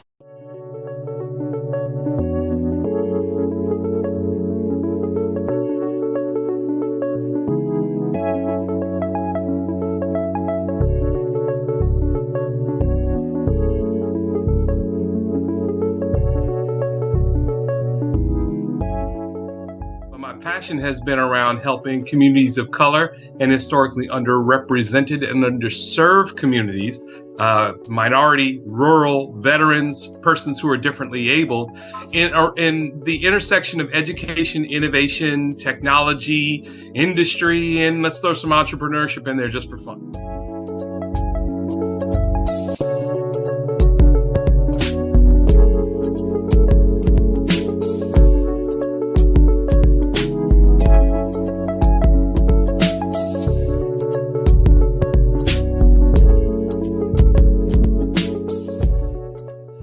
See more around innovation, incubators, accelerators. I love the idea of going from innovation to commercialization.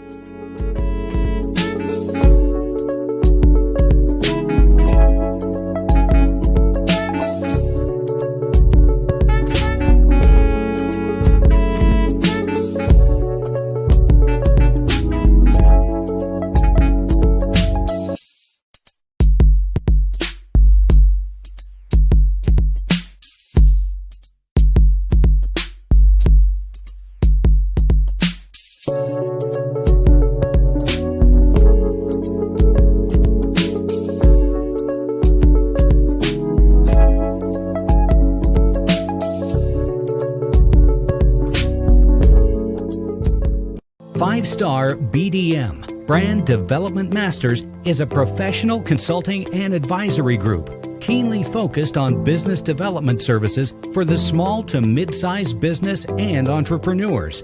Although every business is unique, they often share business development challenges that can be addressed through smart branding. Services include process improvement and operations, digital strategy and transformation, business intelligence, digital marketing, and personal branding. Our business and personal branding company has helped a number of professionals and organizations to optimize and grow. This results in more business, more opportunities, better reach, positive outcomes. Visit www.fivestarbdm.com today to learn more. Follow the Brand TV broadcast host, Grant McGaw, as he visits with top executives and entrepreneurs to find out their secrets of success with their personal brand. Follow the Brand TV broadcast host as he focuses on brand development to build better relationships, bring value to your business, relationships, and career. You will enjoy listening to each episode that is tailored to speak to you directly. If you're looking for this type of clarity in terms of building your brand, you have tuned into the right station. Each episode will help you to shape a conversation in the 5-Star BDM network of 20,000 professionals and become a springboard for your corporate engagement and business opportunities. Each guest will frame their story in the areas of personal branding, business development, career development, financial empowerment, and technology innovation. Grant McGaw explains why he is the CEO and owner of his own professional career. Grant is an accomplished business leader and entrepreneur who wants to give back to individuals to grow their personal brand strategy. Tune in as he weaves his story about new possibilities, while to you exceed expectations. If you love storytelling, this show will make for fun. I am from Washington, D.C., but I was raised in Durham, North Carolina. I came to Durham when I was about 5 or 6, and then I traveled back and forth to D.C. because it's where my people are from. One of the unique things about my family is my mother, she's also an artist. She does quilting, and she does a lot of artistic things. And then my son, he draws with both hands, his right hand and his left hand like I do. So that's kind of a family trait. And then my other son, he's a videographer, and my daughter, she works, she's a regional vice president for Sunglass Lab. When you start out drawing and sketching, you want to continue to explore, each avenue. I do pastels, I do pen and ink, I do painting, I do acrylics. I haven't done oils yet, but I try to do all facets of art. What I say to a lot of times to people is, you can't put yourself in a box when you're an artist. You have to explore. And over the course of my life, I've tried to explore different mediums. I also do sculpture as well. I choose my subjects by the intensity that they have in their faces, or the intensity that somebody is moving, because I do more than portrait drawings. I also do I do abstract, and then I do figurative drawing also. Well, what happened in this particular show is that I started out trying to come up with something that would be a little bit different than what everybody else is doing. So I was working on a Barack Obama show, and they wanted me to do some paintings of Barack. And so what I did was, because of the deadlines, I kind of did it kind of fast. And then I realized when I was doing it fast, I enjoyed it. And so then I started doing other pieces the same way, and I started to enjoy those pieces also. And so I came up with this particular style, and it's a style of lines and colors. And what's interesting is that when I was in college, I did a show called Lines, Colors, and I talked about the boldness of the blacks, the hotness of the whites, and this is how this has come about, later on in my life. And the colors comes from a lot of the entertainers that I work with, where they wear different colors. They don't wear, your plain reds or your whites. They wear different colors, and so that's also another piece of what's giving me the colors. The subtitle of this show is Faces That Speak Life. That's real critical. Faces that speak life. Each one of these pieces is a life source and a life energy that's being put on display for people that are looking at it. I always say in terms of my art, it's not important that I draw them. It's important what you get out of what I draw. I don't try to just draw it because you like it. People wanted me to do prints. I didn't do prints. People asked me to do different people, but the people that I choose are people that make a difference in the lives of people in the world. So the human landscape idea was, again, as I say, the lines represent your emotions, it represents your ideas, and it represents your journey as a human being. And that's why you get the different pieces and the different looks. And as you notice, I try not to do one look that looks alike another look. And that's what's the most important part of this show.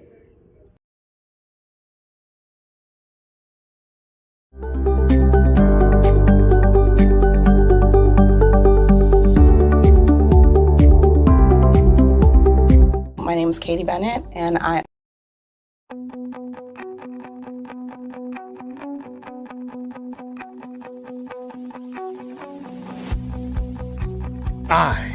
am Black Business.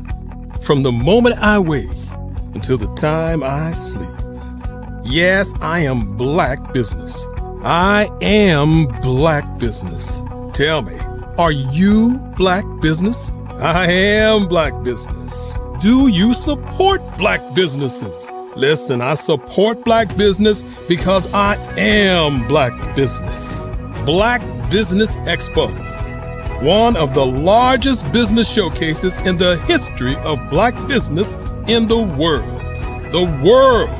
Sign up today at www.blackbusinessexpousa.com or call 919-308-9090. I am Black Business.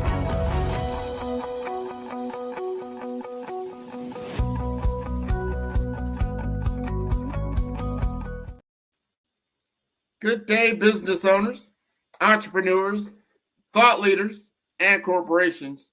Welcome to the Black Business Network. My name is Grant McGaw, CEO of 5-Star BDM and host of the award-winning Follow the Brand podcast and TV series. And I am your business moderator for this day on the Black Business Network.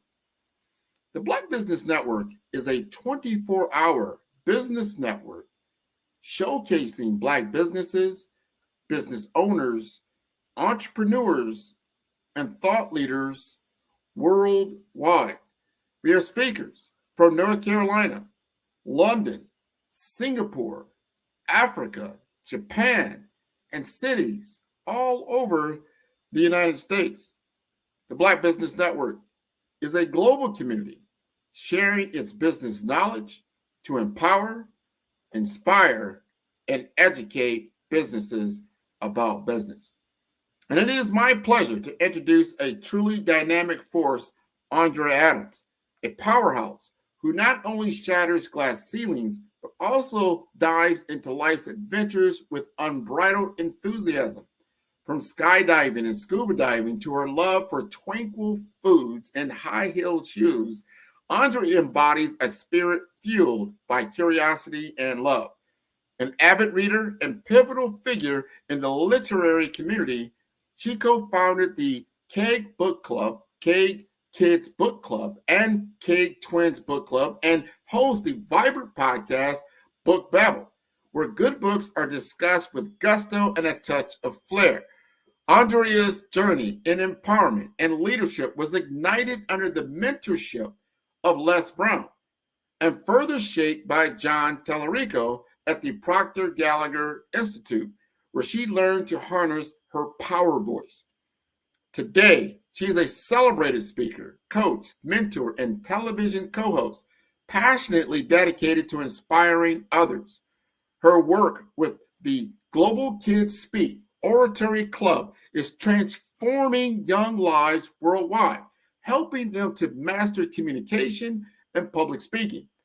As a multi-best-selling author and the entrepreneurial mind behind Adoranami Learning Institute and Caribbean Things by Adoranami, Andrea remains a vibrant advocate for A21.org, striving to end modern-day slavery.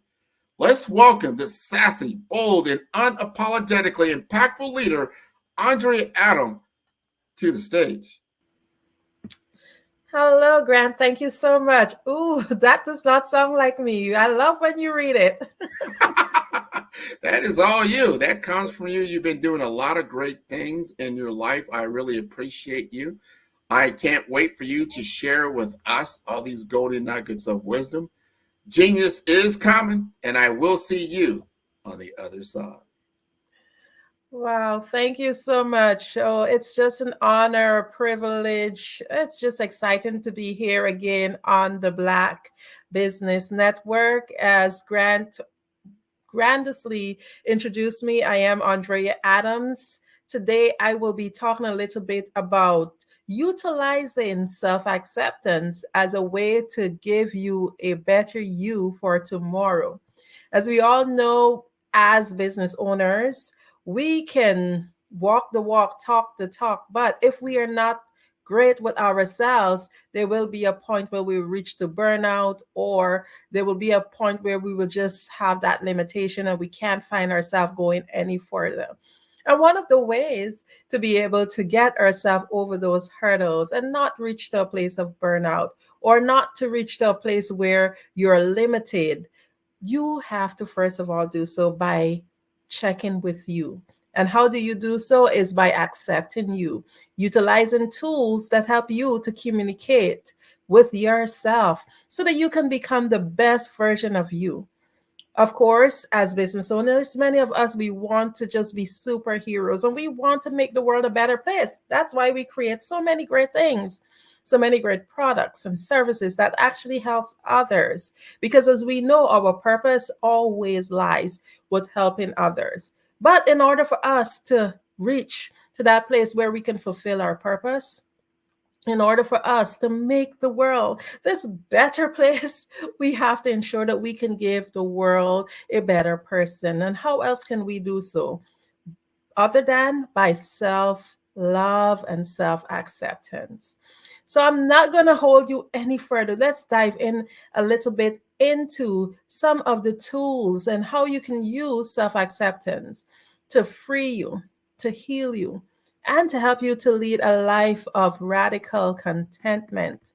Remember that compassion frees you and it heals you. Imagine that. Nothing is greater than freedom and feeling healing within your life. So When you think of having good emotional health in terms of happiness and self-esteem and self-confidence and optimism, mental toughness is what comes to mind, because these are things that we have to work on. You cannot have a fickle mind and be able to achieve these things. You might not consider the ideas of self-love and self-acceptance and self-contentment. Some people don't even think about that. They just go from day to day. But if we really think about it, each and every one of us, we're really and truly trying to reach to a place of contentment. Contentment is a place where we don't need anything and where we're completely satisfied as we are, just as our life is. How many of us are not at that place because we're always seeking more? We cannot find that place of contentment. Think of how many things that we do every day in order to feel content. And you may say, hey, I have reached a stage of contentment, but are you? Do you find yourself sometimes saying things to impress others? Do you say or do things to avoid being ridiculed by others? Do you work a job where you don't like so you can make more money to buy things so you can impress others?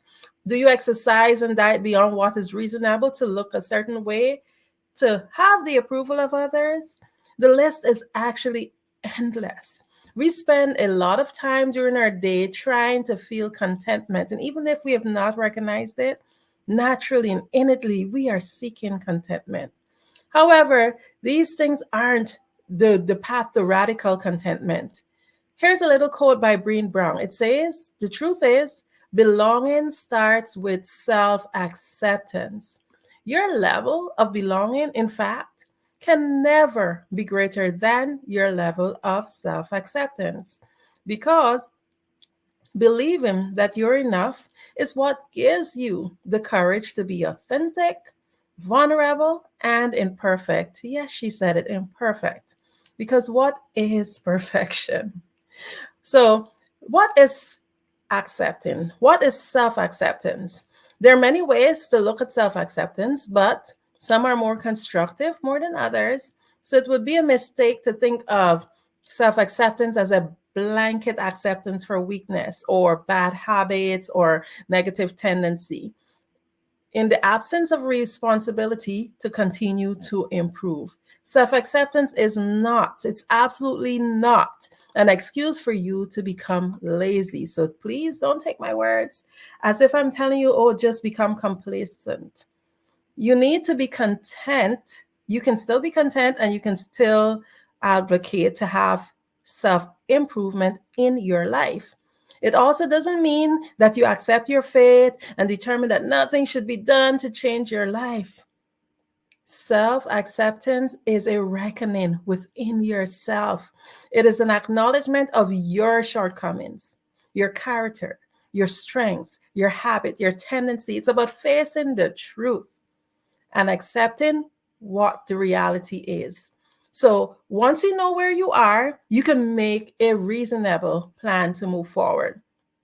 Self-acceptance ultimately leads to contentment. So in order for you to get to that place of contentment, we have to really and truly understand what self-acceptance is and work our way to accept ourselves.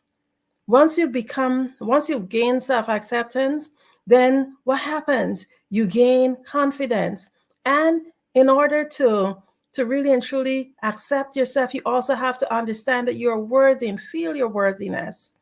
Remember, these are all different things and these are all different words that a lot of people tend to mix up and use interchangeably, but they each have different meanings. Because if you can feel your worthiness, then you can accept yourself, because you have to understand that you're worthy. In order to accept your worthiness, you have to understand and accept yourself.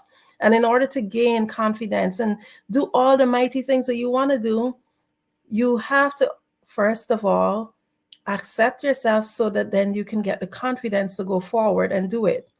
So self-acceptance ultimately leads to contentment, because you're no longer fighting with yourself. Think about it. How can you be your number one fan and still your number one enemy. That doesn't make sense. Many of us we're in a battle with ourselves, and it's self-defeating. You saying you're accepting yourself, and then you're battering yourself. Oh, I didn't do this well enough, or look at this person, they're doing it better than me, so forth. So today I'm just here to encourage you to listen to these tips on how you as a business owner can come to that point where you love yourself and accept yourself and understand your worthiness, and use that as a way to create a better you so you can create a better tomorrow. Remember, we are all here to fulfill our purpose, and that's what we're doing. And in order to do that, we got to start from inside. So you need to free yourself from the punishment. Many of us, we don't talk about it.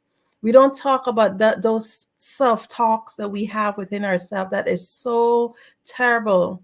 What is the story of you that you have told yourself? You need to get rid of those negative stories, those stories that you have highlighted and you have rewritten those stories and forgot the actual truth.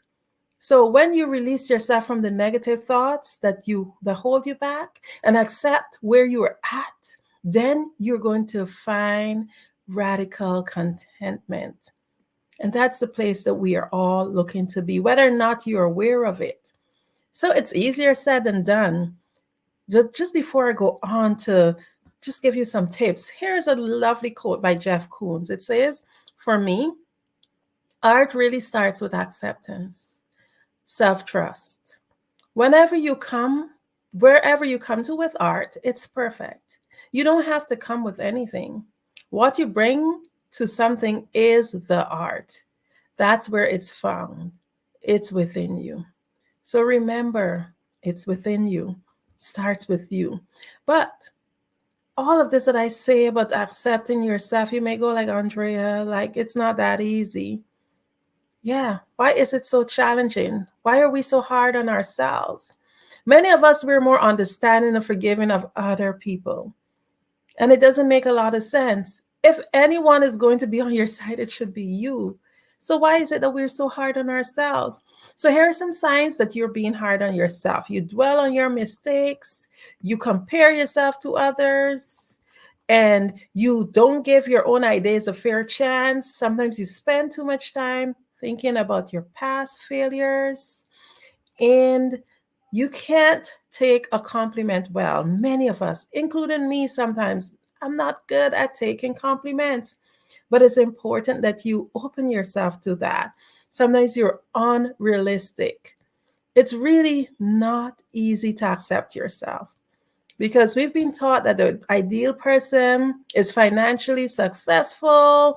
They're probably an athlete, attractive, and very cool under pressure, hilarious, creative, and maybe even the life of the party. But most of us cannot check all the boxes. Maybe no one can. There are many signs that you're not as accepting of yourself as you can be. So always be on the lookout for those signs. You probably don't accept yourself as much as you think. Let that sink in.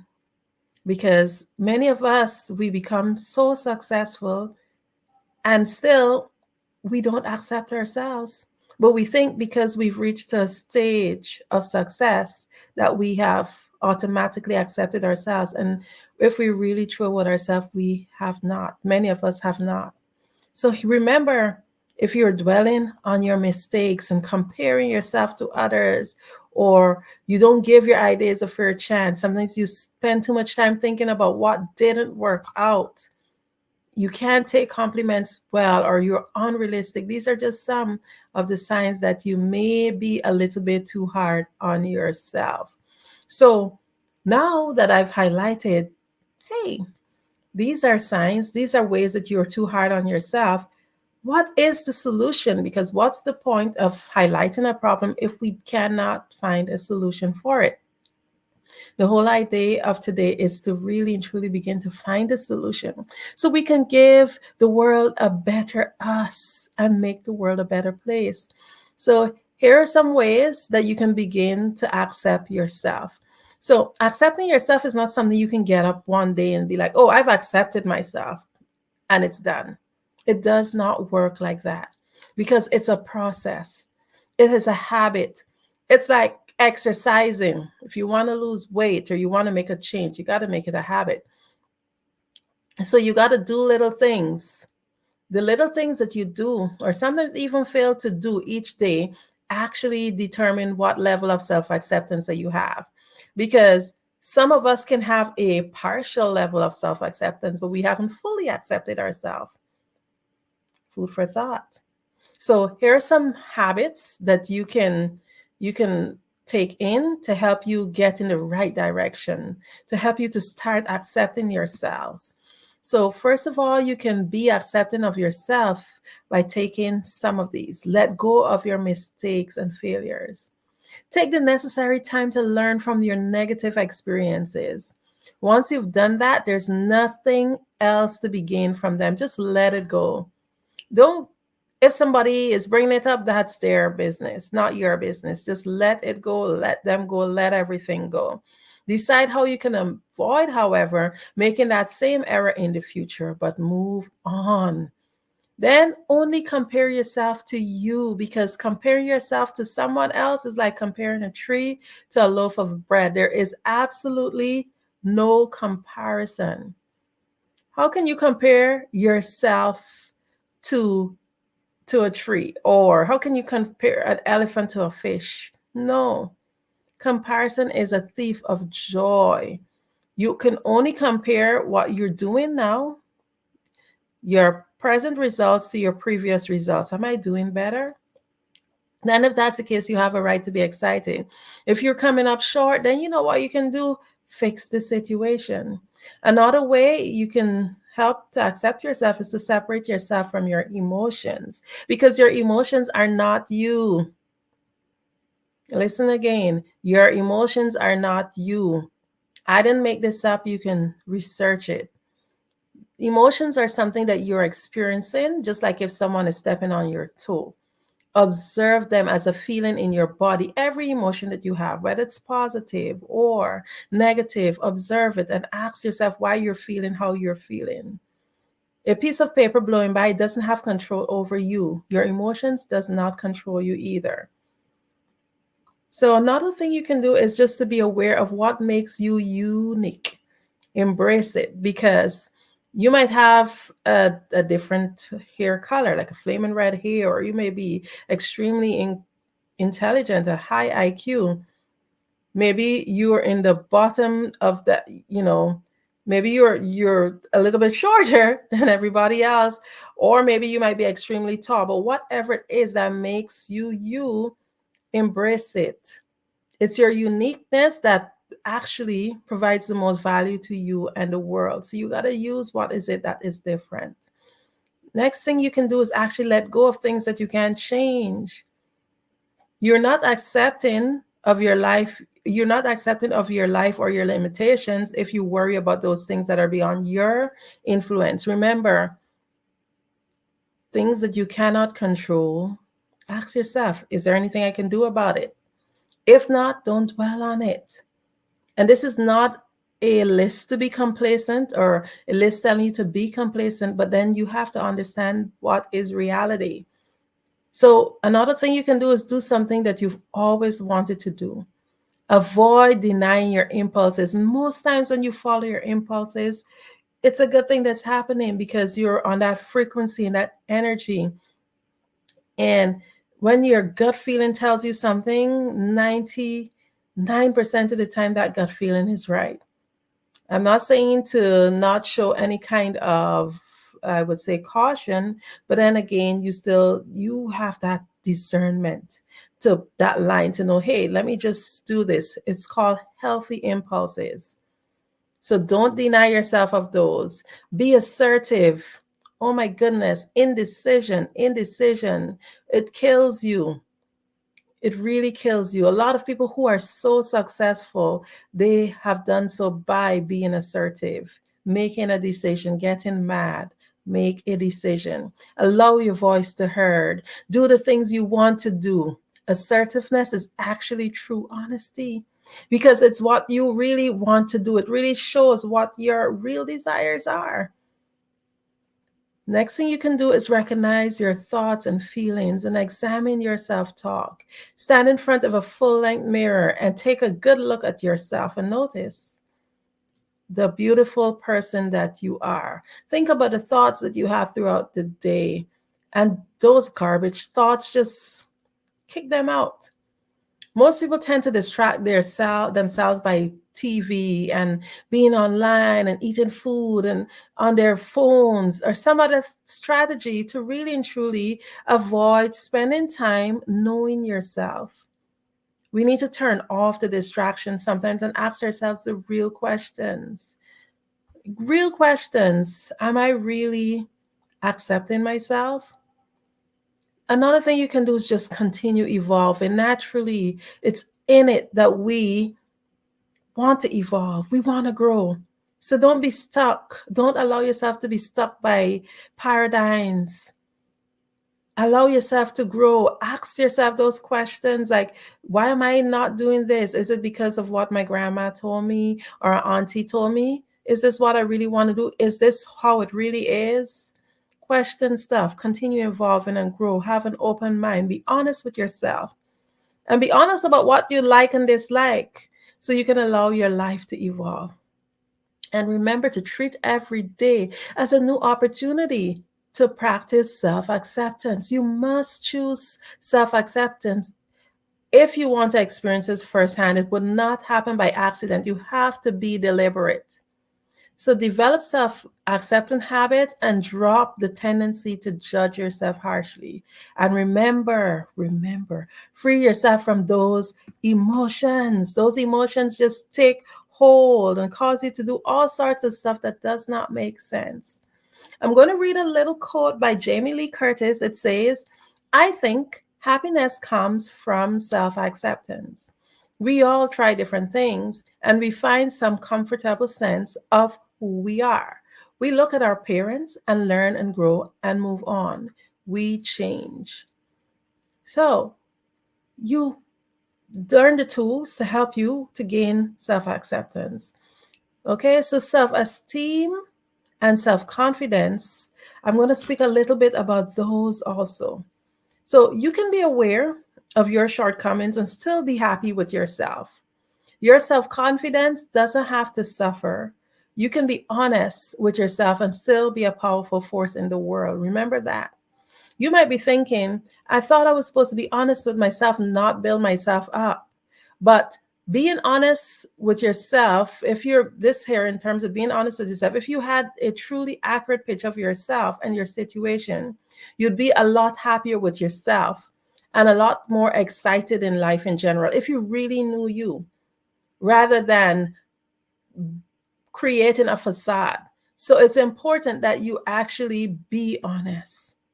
Know you, know who you are, know what you like and what you don't like. And if you're unsure of what you like, look to see what you don't like. And if you understand what you don't like, then it will help you to know what you like.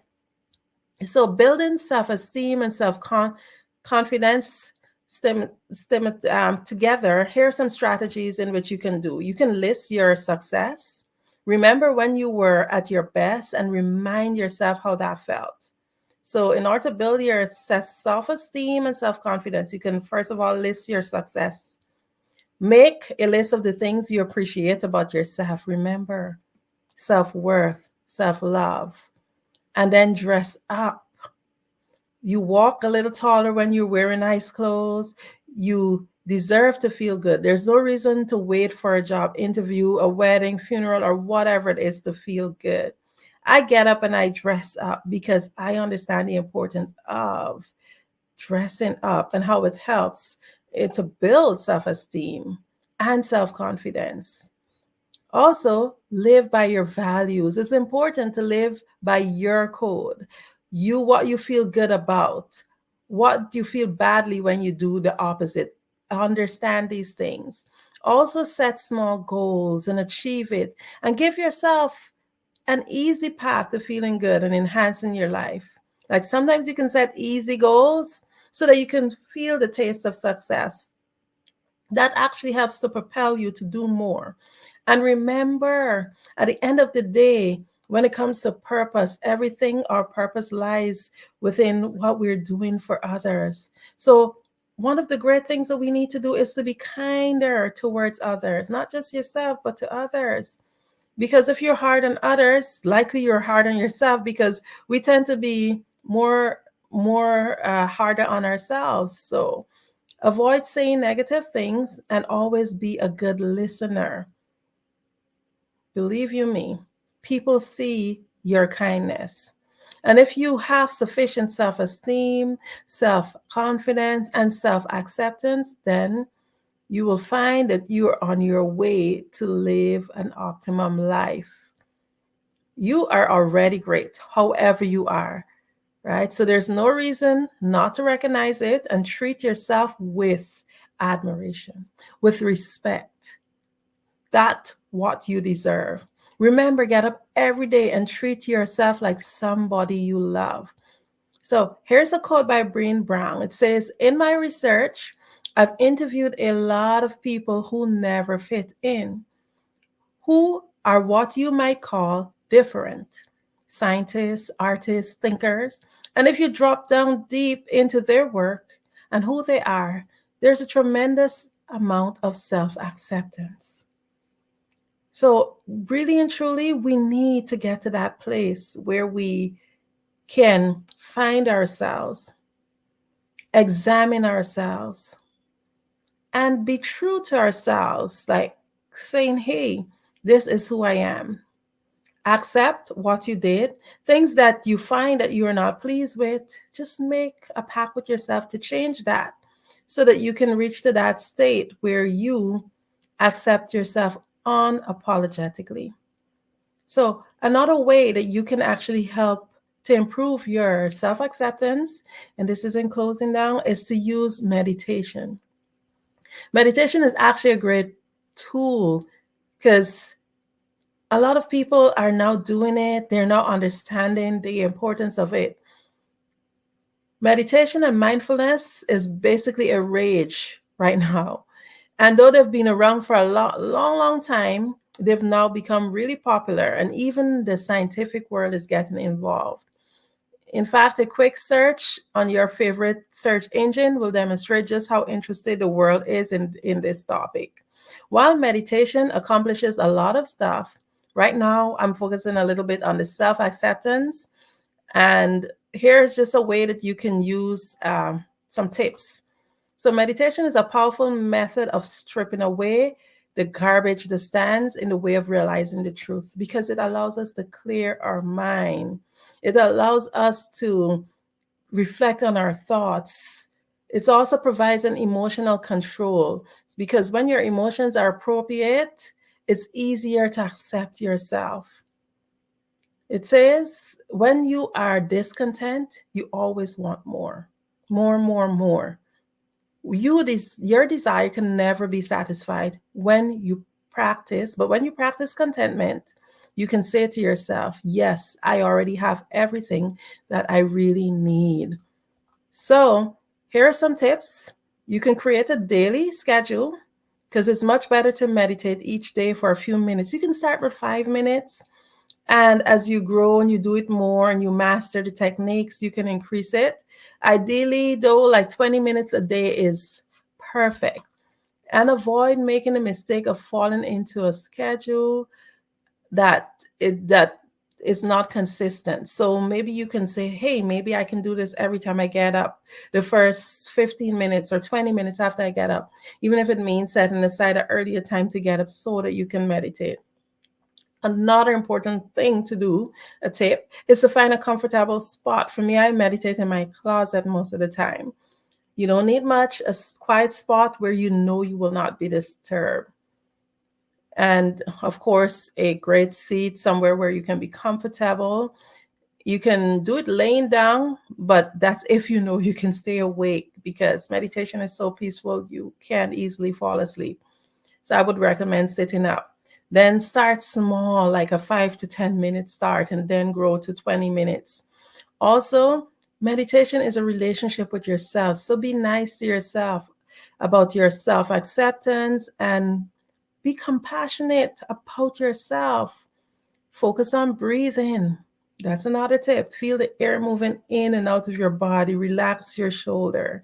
Allow the thoughts to flow. And you will find that your body becomes so relaxed, and you're able to master that skill of monitoring your thoughts. And then continue meditating, increasing the time until you're able to stop your mind from wandering. You probably wouldn't catch yourself for the first few times that you meditate as your mind drifts away. But then while you're meditating, all of a sudden you realize, hey, I've been thinking about something else other than just freeing my mind. And whenever your mind wanders, let those thoughts go. Think of thoughts of clouds blowing by, and you don't have to pay attention to them or be affected by them. Just let them go by. You will become much, much better as you practice some more. And meditation will show you that your mind creates thoughts. And these thoughts leads to feelings and beliefs. You'll also learn that you don't have to be affected by them. And being upset by your thoughts is just like punching yourself in the face. You can control your thoughts, but that's another talk. So just remember that it is crucial that you accept yourself in order to lead your life to a place of contentment. Learn how to deal effectively with your thoughts, and you can easily push past any self-doubt that keeps you from accepting yourself and finding that place of contentment. In closing, there's a little quote. It says, "Health is the greatest possession. Contentment is the greatest treasure. Confidence is the greatest friend. None being is the greatest joy." We're all seeking contentment, perhaps more than happiness, but we need to view happiness as a side effect of contentment. The fact is, contentment is a prerequisite to feeling happy, and everyone is driven by the need for contentment. I hope that this little talk really and truly helps you to reach the stage where you can reflect and grab in to that talk. Have I been accepting myself? And if you haven't 100% reached that place of self-acceptance, work every day like you would exercise at the gym to ensure that you develop those muscles that help you to gain full self-acceptance. Thank you again so much for having me here on the Black Business Network. It's always indeed an honor and a pleasure. Thank you, Dr. Kelly and team, for this opportunity. My name is Andrea Adams. I could be reached at Linktree, Adorn Me. If you have any questions, of course, you can reach out to me there. Thank you all.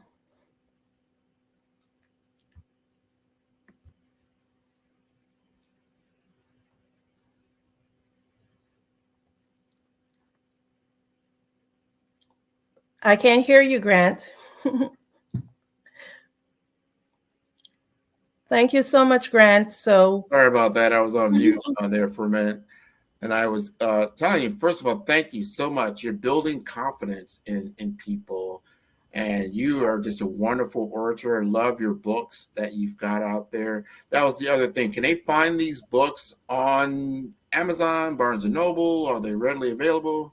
Yes, they are available on all of them are on Amazon. And the one with Les Brown, The Greatness in You, it's actually available in Barnes & Noble also.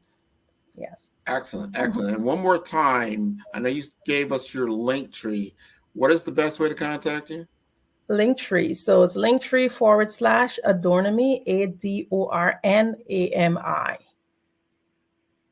Excellent, excellent, excellent. That is so great. I want to thank you again for being on the Black Business Network. This has been wonderful. We definitely want to have you back. You are going to, I'd love to have you on as a staple. Like, we got to have the Andrea Adams Hour. That would be wonderful. Thank you so much. You're welcome. Genius is coming, and I will see you on the other side.